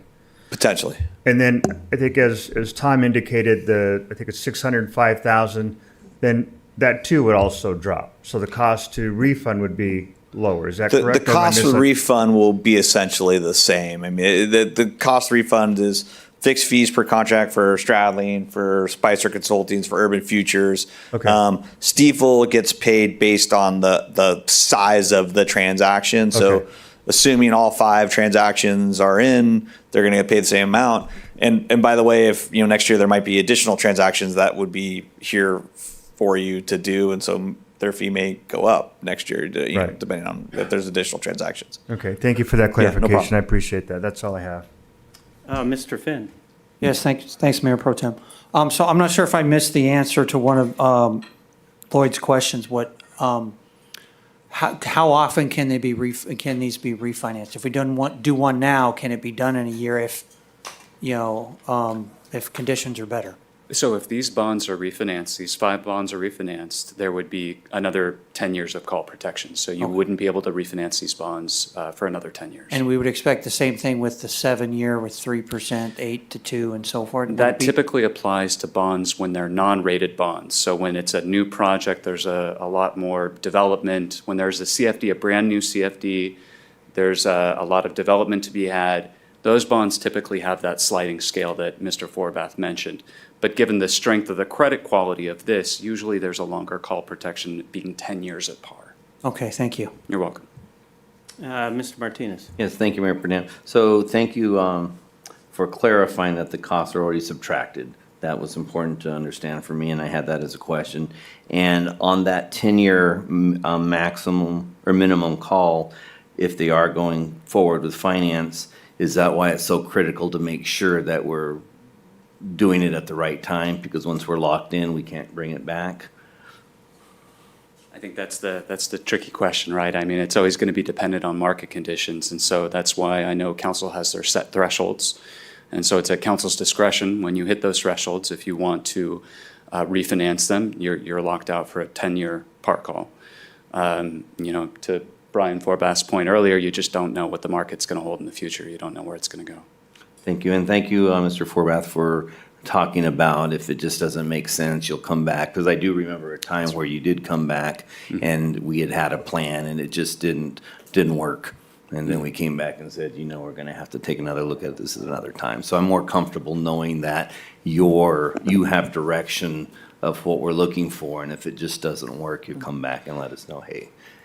And again, I mean, the direction that you all provided of 3%, $200, you could change that. That was just a direction you've provided in the past. If you said you wanted something higher or something lower, that's in your prerogative to do. But the financing team's been proceeding based on the previous direction that we got, I think, last year, and then I think was reiterated in April. But that's a decision for you all to direct the financing team if that's what you're still comfortable with. So. Well, my biggest concern is just the cost, just to make sure it makes sense. Yeah. So, you don't go after something if there's just too much overhead there.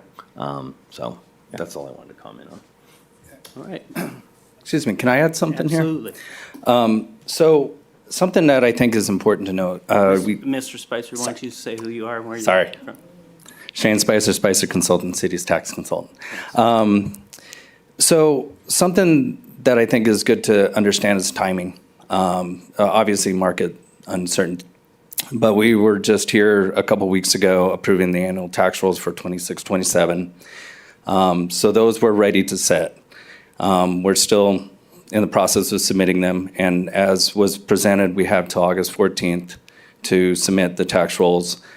We have an opportunity in October to adjust them with a modest cost, if all five were to go, about $15,000 of cost. That wasn't really factored here, but it's not a significant cost for that type of savings. And something, because I'm on the ground level, taking property owner calls, we have Property Finder, we understand as we set new maintenance or public safety CFDs, we look at escalators. So I think it's important to understand, the three CFDs that qualify are meeting both of those threshold requirements. And the two that are on the verge are the largest of the five. They also are the lowest annual tax amount. So their savings, that $200 threshold, represents a larger percentage than the other three mathematically. I'm a math guy. So if you can think about that, the smaller the dollar that's being levied, the smaller to equate to the same level of savings, you to the other CFDs, you would have smaller dollar amount being saved. So for example, $200 would represent 15% for 2016-2. Again, 15% a year for their tax bill if there was no refunding whatsoever. Versus where it's 13% for the other two of the other CFDs because they're larger amounts. So I just wanted to clarify that there's not a disparity, but there's a difference between all five of the CFDs and annual tax rolls. Just something, food for thought. Thank you. And you brought up something I do want to clarify when I said that we're only doing CFDs for public safety and maintenance as well. So there are some improvement or some areas that we have a maintenance CFD if the HOA is unable to fulfill their duties and maintain the property. So I just want people to understand that we are doing it in a different way, and I think we're doing it in a much more responsible way. And one other thing that the old gang was not doing that we are doing is once your improvements are built out, we are declaring these areas closed. So what the other group was doing was they would see that as equity that they could go get, because they could go get that money. And you're paying again, my scenario, we're paying the bond service on 11 million, even though they only used 4 million.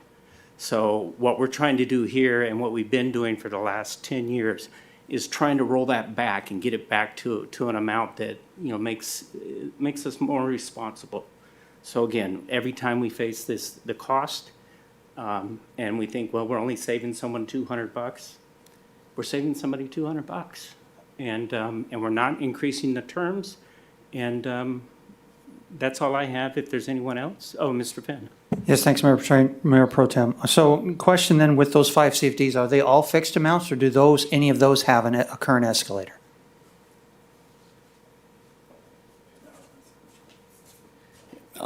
All of those have the escalators. Okay, so one thing that we can consider now is any savings now is going to reset that back a little bit. So future escalators and future percentage increases is going to be smaller because it's based off of a lower dollar amount. So a little extra hidden savings down the road to the homeowner. So it would equate to more than the $200 a month, because you reset that clock back in a way, because you're now dealing with and I'm going to just make a number up here. If it was a 2% escalator on one of them, that 2% now is now on that lower dollar amount. And so the next year, that 2% increase is on a lower dollar amount, and so forth. So that long-term savings, I think 10 years from now, if we're locked in for that period, there may be some additional savings for that homeowner versus letting it ride in that larger dollar amount continuing to grow, because it's going to grow exponentially compared to any adjustments that we make. Right? That's correct. Thank you. So these ones that you're going out to bond on would or would not have an escalator on them? They would continue to have an escalator. Okay. Yeah.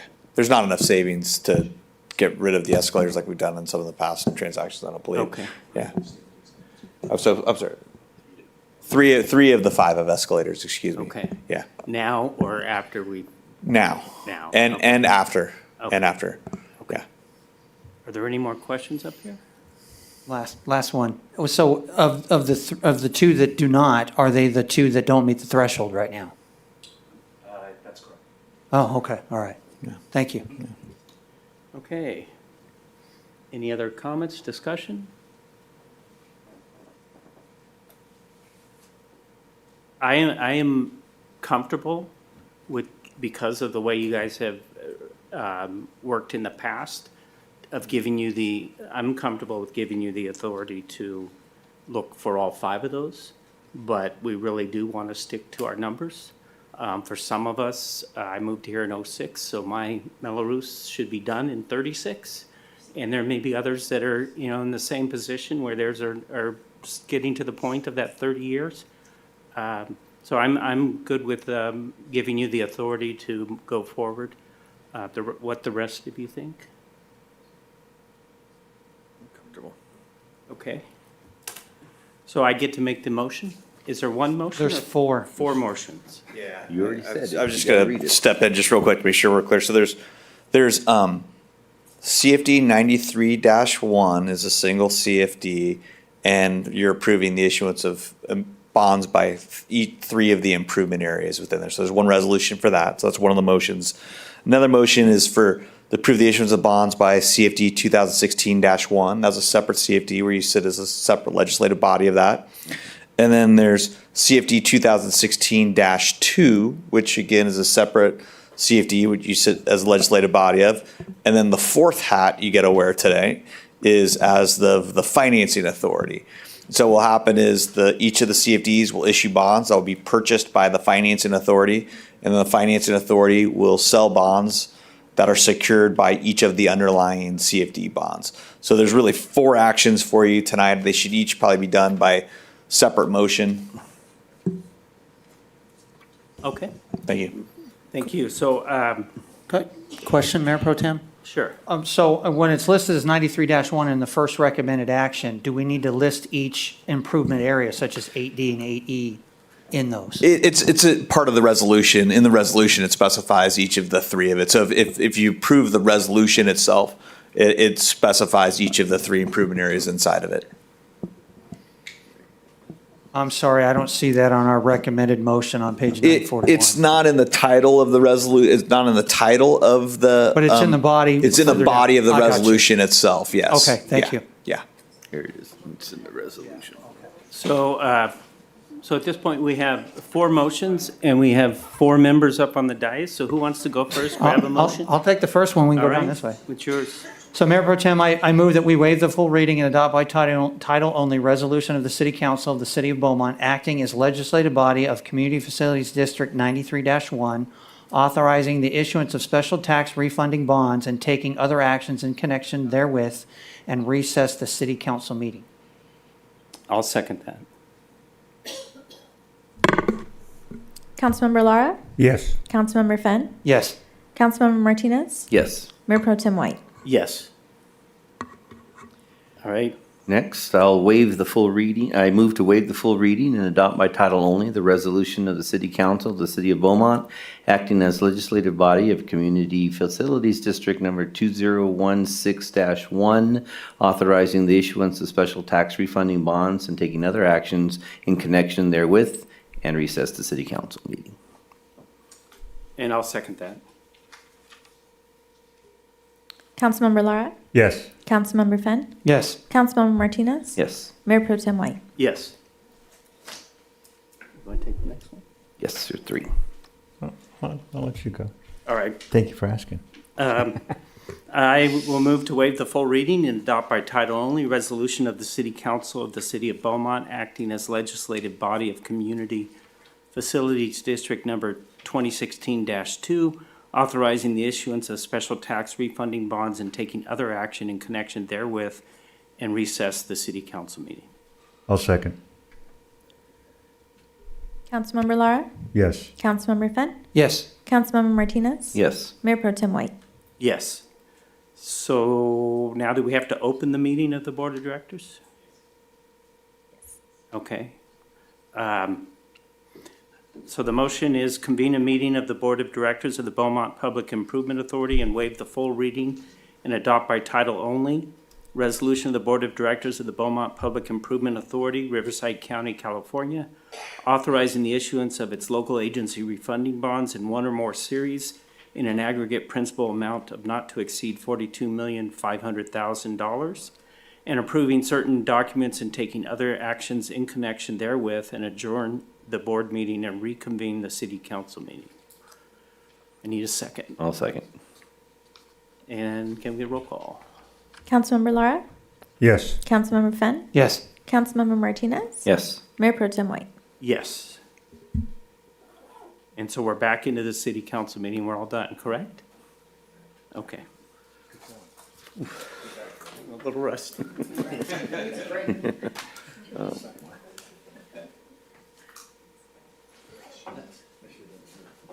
Don't worry about it.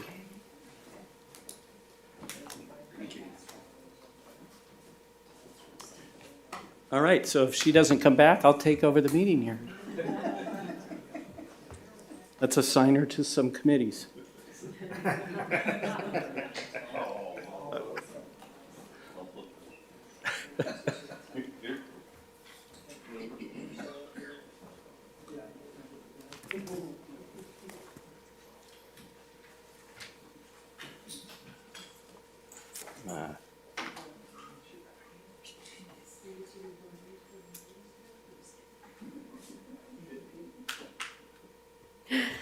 All right.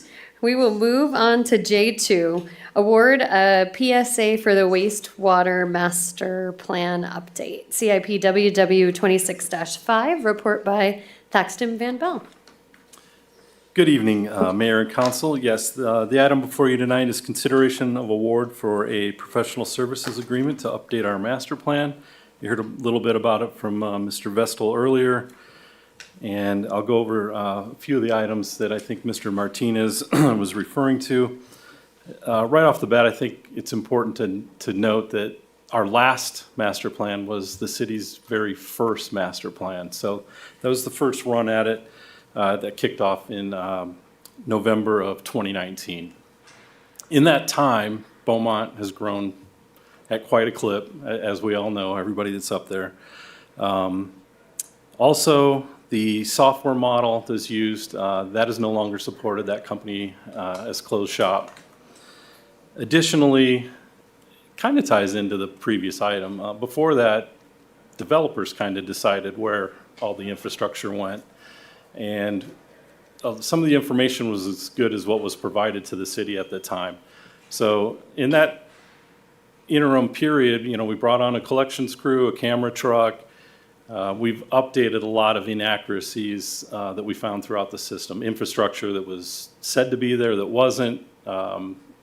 Infrastructure that really, heads south instead of west, things like that, which has a snowball effect on the flow patterns of the sewer pipes in the sewer system.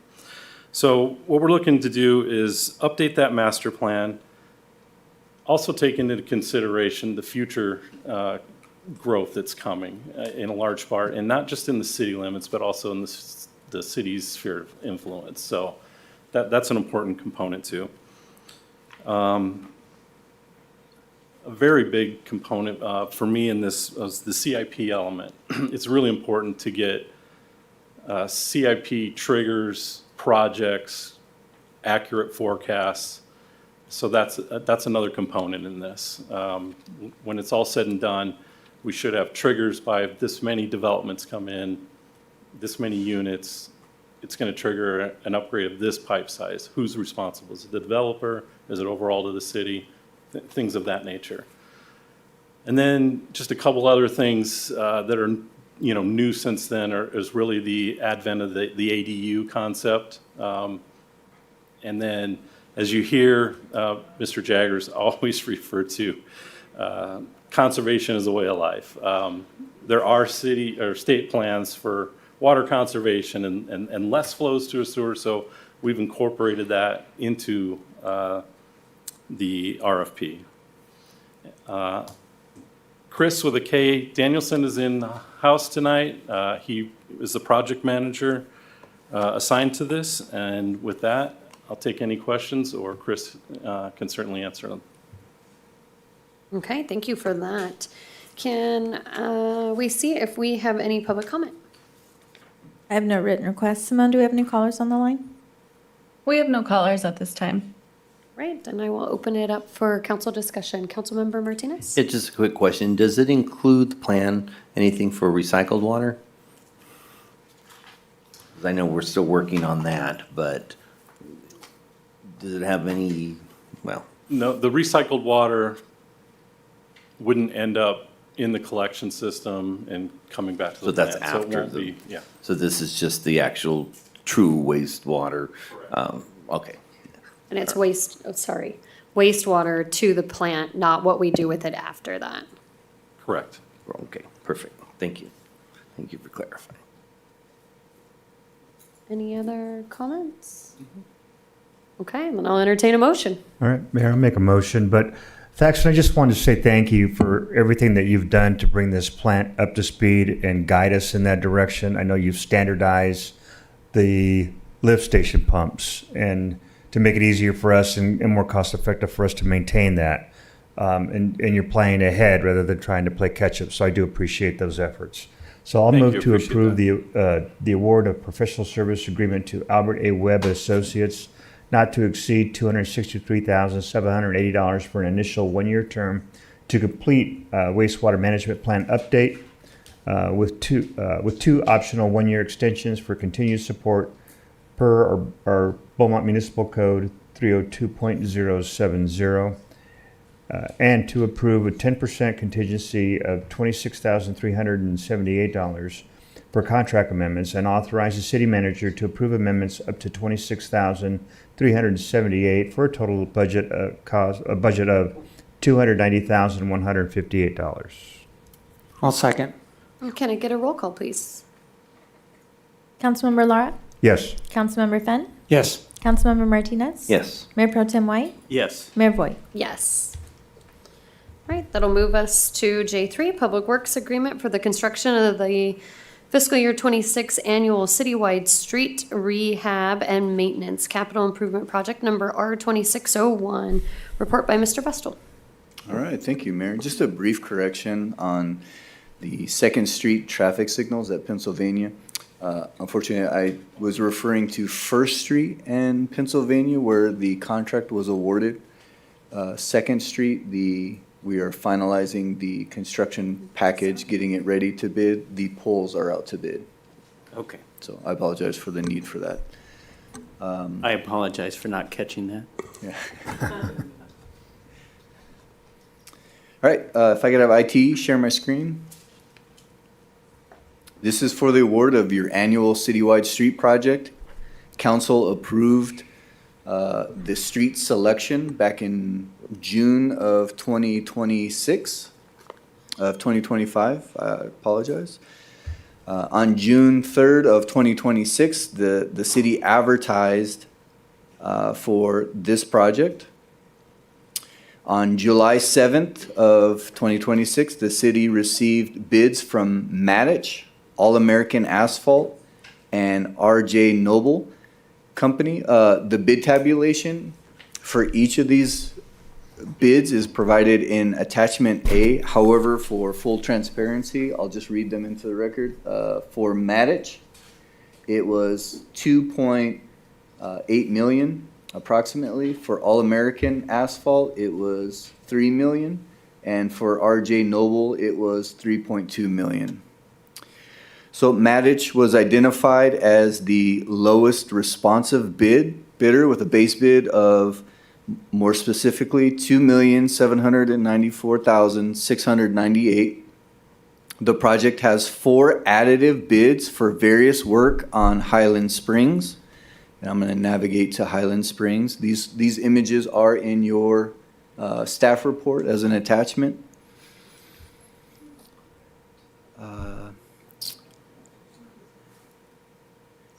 So the city is partnering with the city of Banning to perform work along Highland Springs from 8th Street to the south limit of the UPRR Railroad.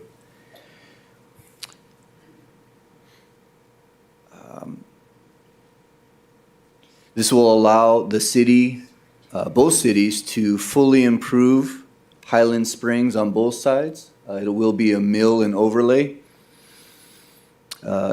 Council can expect to see a cooperative agreement in the near future for that. That'll describe the partnership. Banning's portion of the cost is approximately $400,000. The total construction contract amount is, with the 4 additives, is $3,428,548. Staff is also recommending a 10% contingency for total construction cost, for a total construction cost of $3,771,403. This concludes my presentation. However, if I can just entertain you for a minute on our GIS. If IT can continue to show my screen. If anybody from the public or you can navigate to this screen, the Public Works screen, ignore the ugly person, and pull up the GIS system. If you ever have a question on when a street was done, if it was done, in our publicly accessed GIS, you can go to General Map, and it has tons of information, but the one in particular is a street moratorium. You turn that on. I will turn off our trash service. There we go. So you will be able to see all of the streets we've ever done. Well, not ever done, but since 2020 to current. The green represents streets that are no longer in a moratorium. However, they were performed in the years specified. You can click on them and they have great information, as in the treatment when it was performed, the notice of completion date, and also the project that was associated with it. And then the red are projects that were recently done that are still under the moratorium. And as you can see, you have been quite busy in the last few years. But there's also substantial amount of other information that's not related to public works, so I'm not interested. Just kidding. All right, I appreciate it. That concludes my presentation. Thank you, and thank you for sharing that quick little tutorial on how to find that. Do we have any public comments on this item?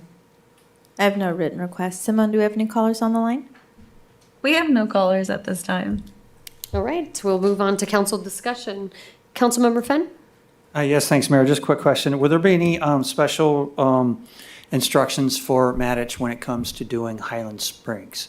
Would that be late, early hours, weekend work, night work, or anything like that, just to help for traffic mitigation while they work on that road? Yes, in the technical specs and the special specifications, there are different guidelines for Highland Springs. In addition to that, they'll be working under or within the Caltrans right-of-way and UPRR right-of-way, which require completely more robust guidelines. Okay, thank you. Councilmember Lara? Yeah, real quick, Robert, one of the roads that we're going to be working on, I think it's, I don't know if it's a mill and overlay, but it's on 11th Street. It is west of Pennsylvania. There's a new track development that just started grading, and I would hate to pave that 11th Street and then have that developer tear it up. I don't know if there's maybe we can work with him to see, but he doesn't seem to be anywhere near ready to pave his cul-de-sac street that he'll be putting off of 11th Street. So that's a concern. So just wanted to put that on your radar. Councilmember Martinez? Yeah, thank you, Mayor. Two questions. One, because we had issues in the past with other companies, we had talked about quality control.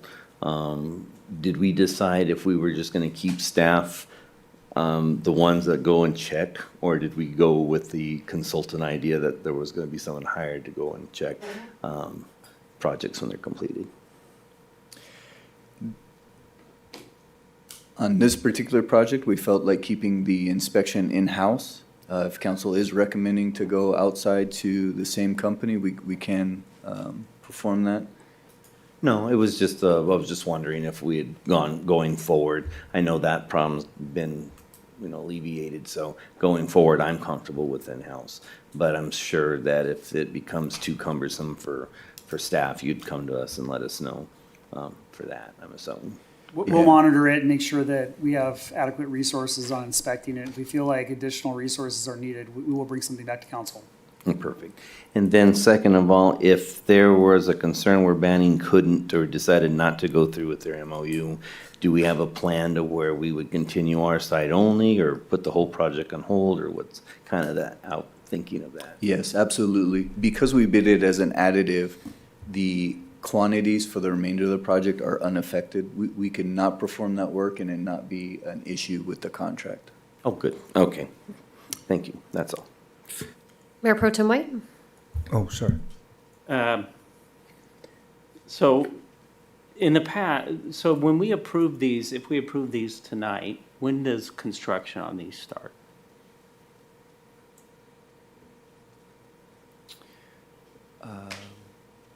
It varies from project to project. With your approval, the contract will be executed within a few days, and then we will issue a notice to proceed, and generally that has a 10-day kind of parameter built into that notice to proceed. So I know in the past, we've had some requests for certain streets to be done, and then we approve them, and then they come back and say, well, how come those streets aren't done? Well, we had approved them for the next year. So that's why I'm asking you the timing of it is, I don't want people to get their hopes up and start coming to us and saying, you said you would approve this. So is that still the same approach? That is the same. Council receives these streets and approves the streets in question that you're referring to a year in advance. And then it takes a year to accumulate funds for that particular project, which is why this is the fiscal year '26 project, and next year it'll be the fiscal year '27. Okay. I just want to manage expectations on that. I think that's all I had. Are there any streets that have already been approved that you have not completed at this point?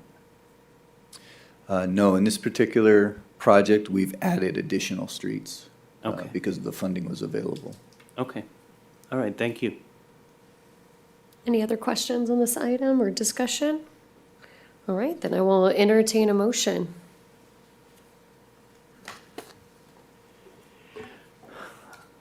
Mayor, I move to approve the Public Works Agreement with Madich Corporation in the amount of $3,428,547.50 and approve a 10% contingency of $342,855 for a total amount not to exceed $3,771,402.50 and authorize the city manager to sign off on any preceding contract change orders within the authorized contingency. I'll second. Can I get a roll call, please? Councilmember Lara? Yes. Councilmember Fenn? Yes.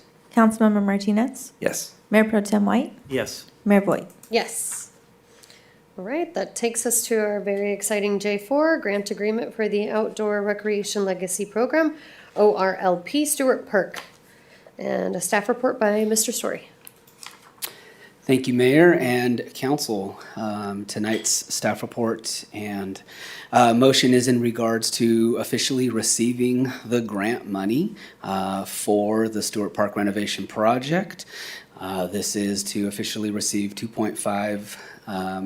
over $2.5 million for that park project. This is the conclusion of the process that we have been on, the laborious process that we have been on for the past 12 months in getting through the NEPA and all the environmental requirements for this process. And this is the part where we are officially accepting that money. There's the grant agreement lays out the specific criteria that we need to follow in the bid process and in the executing the project for the phase 2 portion of the project. So this gives us all the parameters that we need to follow and all the things, and this begins to officially allow us to start charging for phase 2. So as part of this, we will begin to continue to move forward on items with the Stewart Park. The next item that we're going to discuss is the J5, which is an amendment to the PlaceWorks contract. This item here does trigger a couple of items and some things in that as well, because now there are some requirements and things that we need to change in that process. So one of the things that everyone has been asking is, how does the phase 2 portion work for this? Now that we are officially receiving this grant money, what does this look like and what does that process entail? So we will be finishing phase 1, and so construction has restarted.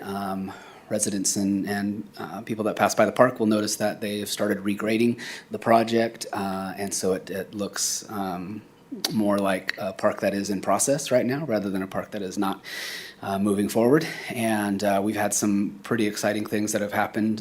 One of the things that was paused in the last 12 months was we were unable to have Edison come on site to do some of the work that they needed to do, which was remove their power lines that run through 10th Street, which was previously abandoned. That part has been completed by Edison, which was very exciting because that process is, we are at the will of Edison and their timing and when they're able to come out. And so our contractor jumped on that immediately, and our public works staff was able to coordinate that to get them on site. And so that looks like that has been completed. The transformer has been put in place, and so now the power no longer goes across 10th Street. The other item is the fiber and the Frontier. So Frontier has been out on site this week. They are removing their line that runs across, and then that's going to be able to remove the power poles that are on 10th Street that used to run through the middle of the park. And so there's some of those things that have been happening in the phase 1 portion. Phase 1 is back up and running.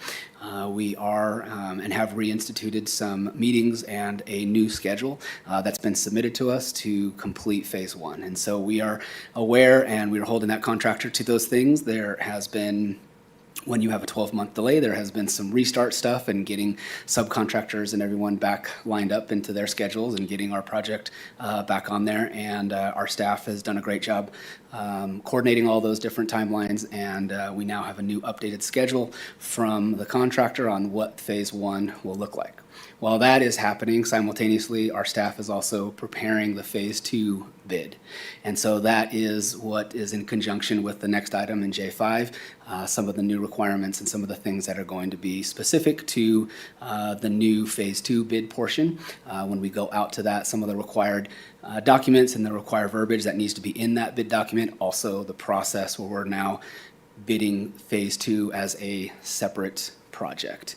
And so because of that, there's a little bit of overflow into the next item, which is the amendment for PlaceWorks and their work on the project.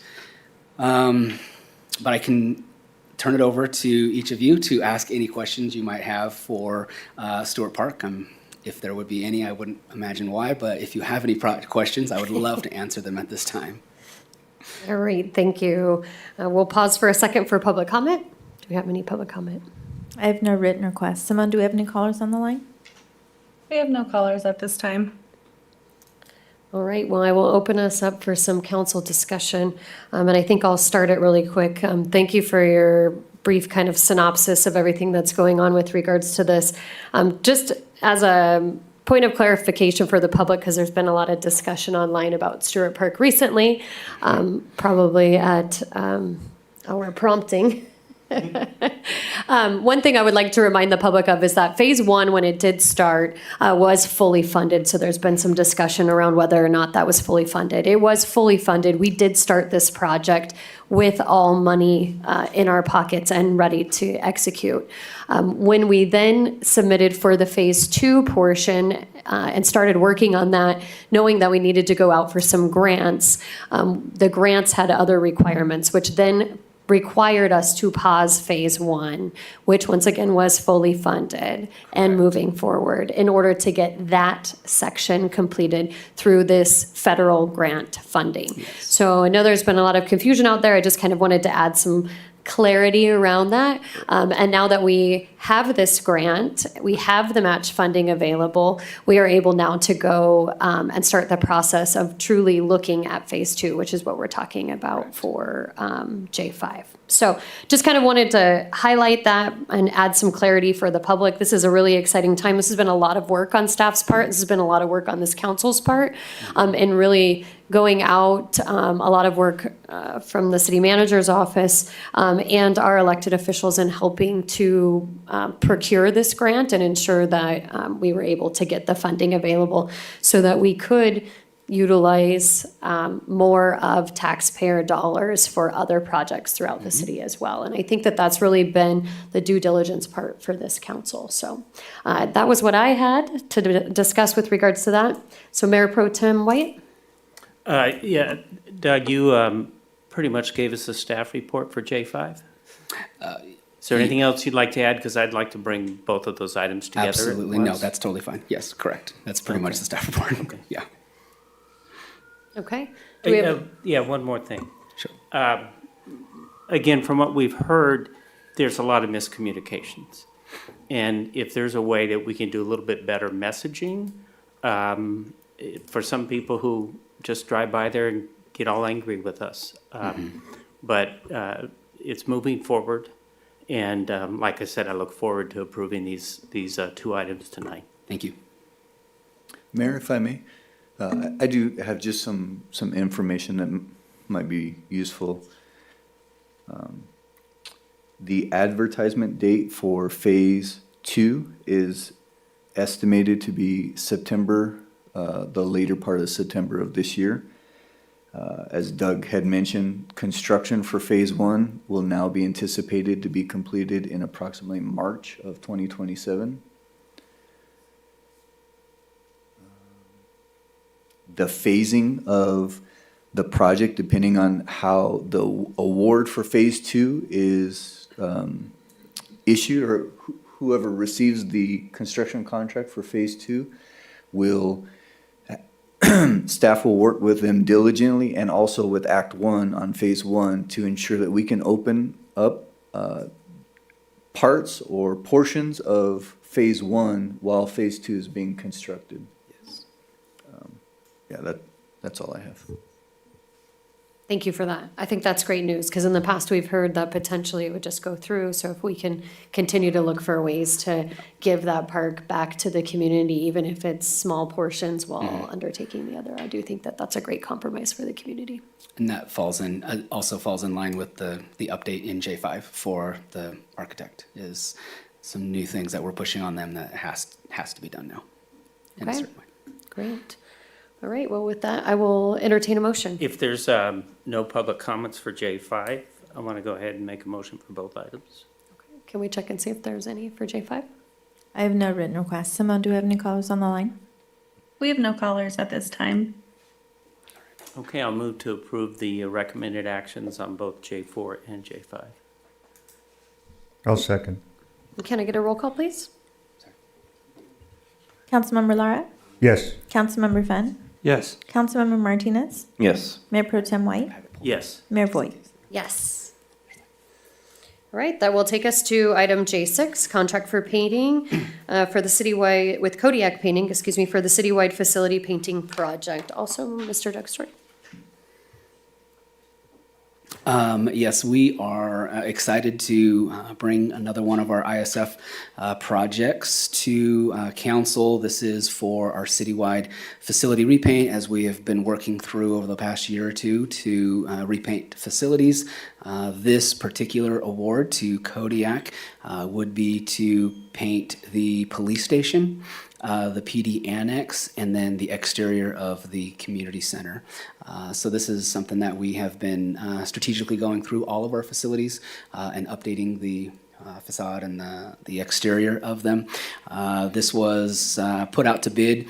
We received a great response from bidders, 14 different bids ranging from $73,000, which was the low bid for Kodiak, all the way up to $261,000. So everywhere from 73 up to significantly more. We're excited to work with Kodiak, and he's also a Beaumont business, and so excited to get going on that. And this should conclude most of the exterior paints that we've been redoing over the last year. We originally had these items in the rotation, but when the city purchased the building on California, the Biz Hub, we switched the order so that we could repaint the Biz Hub in a timely manner. And so that's why we're coming back in the later years to add these three back into the route. So if you have any questions, I'll take them at this time. All right, thank you. Do we have any public comments on this item? I have no written requests. Simone, do we have any callers on the line? We have no callers at this time. All right, then I will open it up for council discussion. Mayor Pro Tem White, is that your light on? Nope. All right, if no other discussions, then I will move to approve and authorize the city manager to execute a public works contract with Kodiak Painting, Inc. for the citywide facility painting project in the amount of $73,000. Authorize a project contingency of $7,300 or 10%. For a total authorized project amount not to exceed $80,300, and authorize the city manager to approve and execute change orders within the approved contingency amount. I'll second. All right, and There's a double there. can I get a roll call? Councilmember Lara? Yes. Councilmember Fenn? Yes. Councilmember Martinez? Yes. Mayor Pro Tem White? Yes. Mayor Voigt? Yes. All right, and J7, also for Mr. Story, is the amendment to our sports field handbook.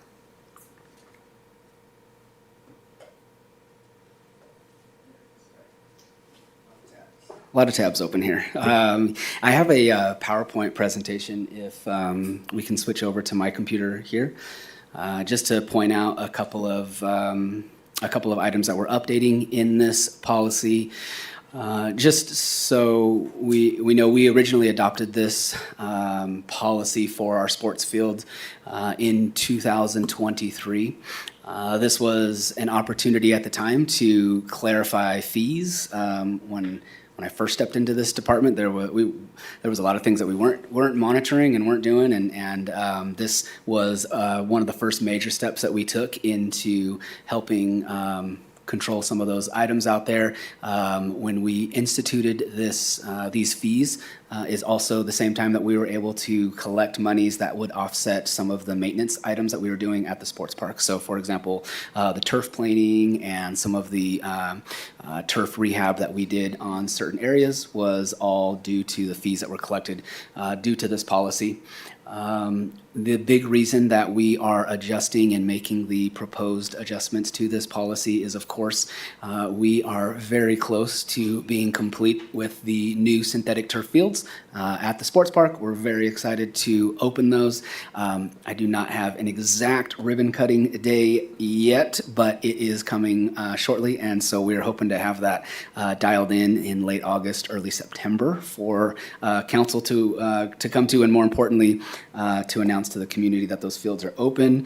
My staff is inundated on a weekly basis with teams and clubs and people that want to host tournaments and are begging for those gates to come down so that they can start using those fields. So we're very excited to do that. With that, we needed to implement some new fees for those turf fields. And so that was also the main crux of why we wanted to bring this policy for update to council. And also, we've had now 3 years of experience with the current policy, and we've found a couple things that were great ideas that we needed to tweak a little bit. We found a couple of bad ideas that we probably just needed to eliminate, and just some items that we needed to change. And so we took all those lessons learned and began to move some things. You can see some of the cool pictures that we have. This is really our fields that you see there. I will point out that I love the photos on the right because you can see the two synthetic fields, and then you can immediately see the sidewalk at the north end of those fields, and then you see the turf, the regular grass fields right above them. And from that drone view, I promise you there is no CGI, and we did not put this in ChatGPT to clean up or anything. This is like what it really looks like. And so the fees and our, most importantly, our staff's dedication to maintaining these fields really shows. So this is something that we're really, really excited to bring to our community. So in this update, you'll see the specific rates for the synthetic turf fields. As I said, one of the other main differences to this policy, and one of the things that we reviewed with all the user groups, was we are changing some of the designations of our parks to non-reservable spaces. And so what our in talking to other communities and other cities and talking amongst our staff, what we wanted to do is if we are reserving a space specifically for sports fields, or if we are giving permission for leagues or teams to use certain parks, we want to make sure that those parks are sufficiently equipped to handle additional residents and additional people coming to that park. For example, we now, as part of our policy, will only be designating reservable spaces to fields that have a restroom facility and some of the park space that have parking. One of the things that we were finding was we were not comfortable giving permission to teams and to organizations to use parks that weren't necessarily designed to hold that additional capacity. For example, there is a park in our Stetson community. Stetson Park is a great, beautiful park. It's got a ton of grass, and it is right underneath the power lines, and people love playing soccer out there. However, when we give permission for 4 different organizations to use it because it's that big, what we're essentially doing is sending an additional 80 to 100 cars that night into that neighborhood that's not designed to receive that type of capacity. And so we are changing the list of which parks are reservable and which ones are not. The nice thing is that our city has been able to add spaces that are reservable, like with the addition of Mickelson Park and with Sorenstam Park. Both of those parks have restroom facilities. Both of those parks have sufficient parking. Both of those parks are designed to be able to withstand an influx of teams or an influx of players and community members coming for, say, an hour or hour and a half for practice and then leaving, and it doesn't impact the surrounding community and homes as much as some of these other parks would. So with the addition of new parks that we needed to add to our list, we took a couple of them off. This was something that we're explaining to all of our teams. It is changing a little bit of how reservations used to be, where certain organizations would come in and then just hand us a paper that says everything. They would literally just write all parks or every piece of grass you have, and they would expect us to be able to give them permission to use everything. And so we're trying to scale it back. We are also trying to keep into consideration, we want fields to be used what they're designed for. So we want baseball fields to be used for baseball. We want soccer fields to be used for soccer. We want football areas to be for football.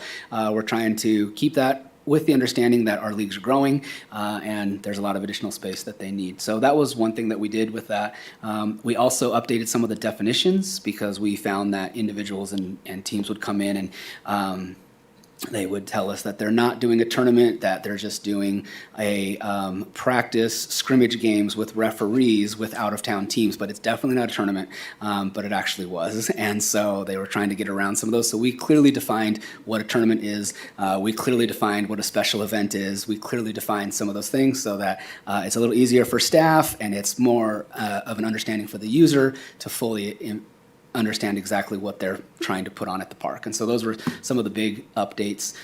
This was taken to our Parks and Recreation Committee on April 27th, 2006.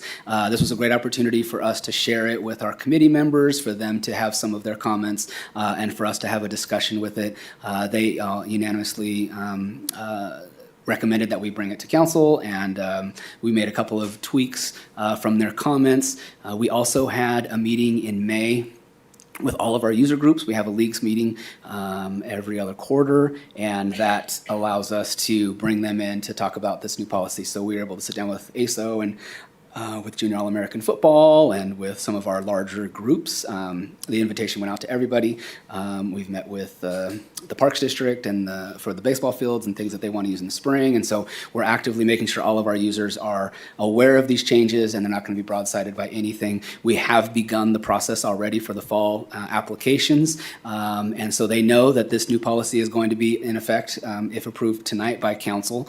And our staff is ready to give the adjusted fees and reservations for the turf fields and all that type of stuff. So, yeah, any questions about the policy or anything, please let me know. Great, thank you for that.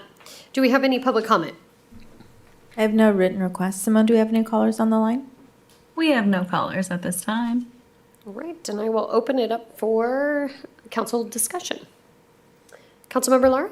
Yes, thank you, Mayor. I'm sorry, Doug.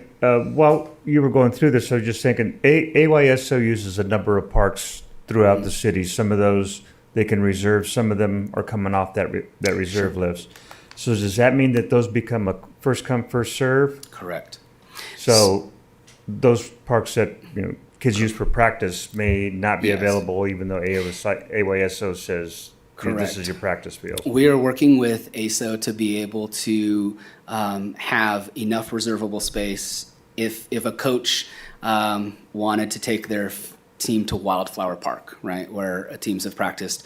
That's not one of the fields that we would reserve and say, hey, ASO has this from 6 to 8. But if a coach was like, hey, this is closest, this is easiest, everyone loves it, this is what we're going to do, they can do that. I'm just not reserving it and making it a space that is designated for them. It would be a first come, first serve. Okay. If it's most convenient for you, absolutely. And there's a few of those parks on there, on that type of list. Just realized that with our little practice fields that we have. But thank you. Correct. Appreciate that. I would like to say thank you to the staff for taking the time to review this and go through that. I think a lessons learned section is always valuable. Sometimes you have the best intentions and they don't always go as you think they will. And so being able to, come back and have some solutions, I really appreciate it. I have to say that the sports park looks absolutely fabulous, and we threw an incredible 4th of July event on that, and to see the picture of that grass already looking as good as it was after everybody trampling on it looks amazing. So We did start our annual turf planing, so that's what has happened in the last 2 weeks. So after 4th of July, on July 6th, we started turf planing that site, and so we're leveling it. That's what some of the stuff is. I got a couple of calls and people telling me that someone ruined our grass. I said, oh, it's on purpose. We've replanted new seed. It's coming in. this is part of the process. Calm down. It's going to be okay. I promise. Trust the process. Trust the process. I also appreciate the effort it went to go in to meet with the other teams, and I do think that the fees seem reasonable, and the parks that have been identified as reservable are definitely parks that are worth reserving. And once again, thank you to all of your team and the parks that you put into play for our community. All right, so with that, if no other. I did got one sorry, question. That's okay. Councilmember Martinez. I was looking through, do we have a definition for first come, first serve? I mean, is it a team that's there active, or is it a person sitting in a chair saying that I'm here first at 6 in the morning? In our meeting, we've told teams that there needs to be at least 4 players, for this to be a team. It's not just an individual. And so we are going to be monitoring it. The nice part of, in addition to this policy, is we do currently have staff that are available in the evenings, and so they're making their rounds at parks. And so we have these park monitors that are monitoring situations like this. And if I can't guarantee that it'll never have someone that might be out there flying a kite, and they might have the best intentions, they want to use that space, they might have to move to the other side of the park or get creative. I'm thinking more of the parent of the team that goes and sits there at 3 o'clock and plants their flag at 3 o'clock in the afternoon. Yeah, 3 hours ahead. So okay, just we have ways for our staff to be aware. Okay, thank you, and it looks great. I really do think you did a great job on that, and I'm glad to see that the commission looked at it. That was a big concern of mine, and you covered that. So thank you. All right.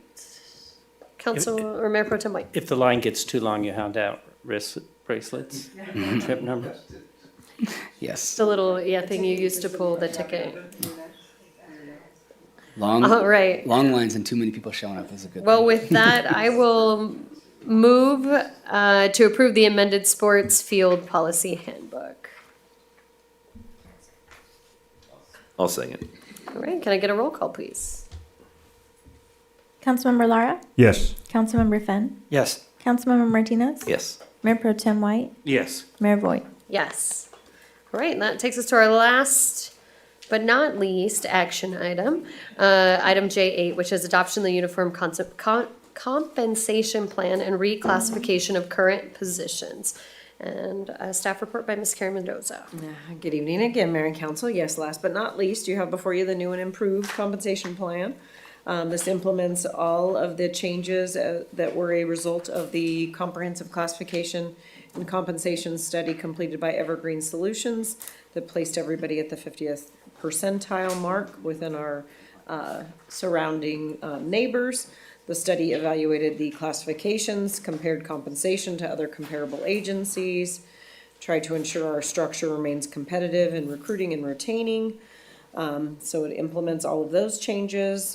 For your reference, the organizational charts that are on the dais to help you illustrate the following departmental changes. Because the staff report outlines corrected titles, if you will, that Evergreen recommended. And then in addition to that, you had heard previously the chief of police talk about his drone program and the need for staffing. So we're eliminating one police sergeant in an effort to provide for CSOs to run his drone program. Community services between the building grounds maintenance facility portion and the parks and recreation portion. There's a need to restructure a couple titles there to ensure they have adequate supervision. So you have those org charts in front of you, and I have the chief, and Mr. Story can come back if he wants to answer any questions related to those org charts if you have any. I wanted to point out 2 clerical errors in the uniform compensation plan. In consolidating a couple of the classifications, there were 2 errors to the 2 police officer association ranges. So I have corrected those. There's copies at the back of the room. Council was afforded copies before the meeting with those corrections to those 2 classifications. All the adjustments were incorporated into the 26-27 budget. As discussed during negotiations, there was a cost of living adjustment on top of that will come back to you as a mid-year adjustment along with a vacancy savings rate. And the organizational changes between the police department, parks and recreation, and facilities resulted in almost $80,000 in savings. And with that, I'd be happy to answer any questions or bring up the chief or Doug. All right, thank you for that. Do we have any public comment on this item? I have no written requests. Simone, do we have any callers on the line? We have no callers at this time. All right, I will open it up for council discussion. Or I'll entertain a motion. Mayor, if there's no questions, then I'll make a motion to approve the attached uniform compensation plan with the recommended position classification changes. I'll second. And can I get a roll call? Councilmember Lara? Yes. Councilmember Fenn? Yes. Councilmember Martinez? Yes. Mayor Pro Tem White? Yes. Mayor Voigt? Yes. All right, that will take us to legislative updates. Do we have any? None tonight? Economic development update. Okay, we had the planning commission on consent. There we go. City treasurer, nothing. City attorney? All right, city manager. I have a few. So first off, Beaumont PD, in conjunction with our Parks and Recreation Department, held a successful Coffee with the Cop this AM at Panera Bread. It was a great turnout. Also, this Friday, the 24th, Mayor Voigt is going to be throwing the first pitch at the Lake Elsinore Storm baseball game. So great opportunity for the public in Beaumont to see how well she pitches. And bring in the heat. Thursday, July 30th, is National Night Out and the final market night downtown. So we invite everybody to come out for that. It should be a great event. And also, just wanted to announce that State of the City is been set at October 7th at Morongo Casino Resort and Spa. And with that, that's my updates. Alrighty, thank you for that. And future agenda items. Anybody have any? I have one there. Councilmember Martinez. Thank you, Mayor. Chris, I'd like to not have a deep discussion or, a pro or against discussion. I'm just looking for kind of a report on data centers, on where they fit within our code. Where would they fit? Where would they be zoned? What constraints might we have? Just kind of different things so we can kind of get ahead of anyone that came in to request one. What is the likelihood of them fitting in Beaumont anyway?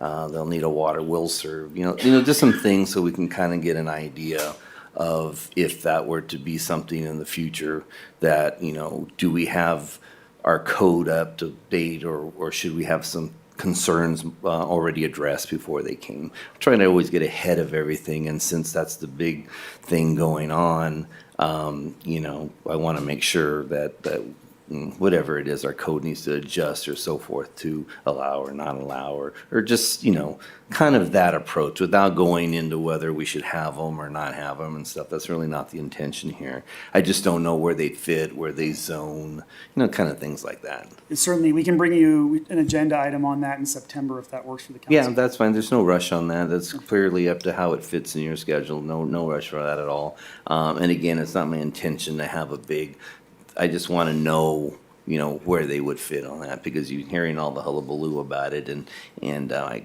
think to myself, well, if one were to come, what would that look like? So that's my request. All right. Anybody else? All right, that takes us to our council reports. Councilmember Lara, you want to start us off? Sure, Mayor. Thank you. All I have to report on today is just the Coffee with the Cop.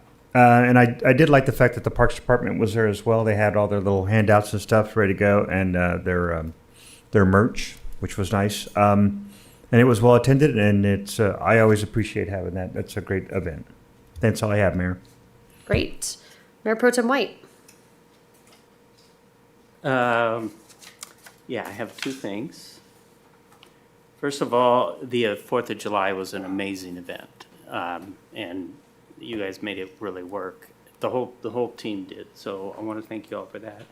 We had a guest singer to sing the national anthem, and her name was Addie Voigt, and she did an amazing job. Actually, I think it's Addison, correct? Addison Voigt, okay. And then I also want to comment on Beaumont Nights. I won't be there tomorrow, but it continues to improve every year. I think what's the numbers this year, even with the heat, even when it was really hot, we still had quite a number of people coming out. So I want to thank Doug and the PD and everyone else who's been involved. I know it's not just one department, so good job and just keep it up. Thank you. Councilmember Martinez. Thank you, Mayor. Just again, great job on 4th of July. I've been getting a lot of great feedback from the community. It's a great job. Everyone involved. It takes, of course, a village to get that done. RCA was dark this July, and I've been out of the area mostly for conferences and vacations, so nothing else. All right. Councilmember Fenn? Yes, thank you, Mayor. Also, a big thank you for the 4th of July celebration. I got a good number of comments as well from the public. And I stay home because my dogs, but with a new location, I could see it out the bedroom window. Could. So it was fun. Our Riverside Transit Agency is dark in July, but from their report previously from the month of June, they had numbers from May. Ridership is up 5.2%, and total boardings for 2020 or for the fiscal year 2025 was up 3.3%. So public transportation continues to improve, and partly due to reasons like this that Riverside Transit Agency provided rides for the World Cup. And from the report, it went out sometime middle of last week, I think it was, but from June 12th to the middle of this last week, they had given over 3,475 rides for the World Cup. So that's pretty cool that they were able to contribute and connect, Riverside County with the World Cup. So that was kind of neat to report on. So that's all I have. All right. Well, in the theme of World Cup, a huge shout out to the Beaumont Knights crew. They were able to get us the soccer match for USA to watch. That was fun, seeing people out there with their USA gear on, right in line with our crosswalks that are now painted downtown, which we've seen a lot of positive responses to those as well. So big shout out for all of those events. To echo, the Beaumont Knights just continues to be excellent, and I love the Battle of the Bands and have heard some positive things about that as well. So thank you for making that happen.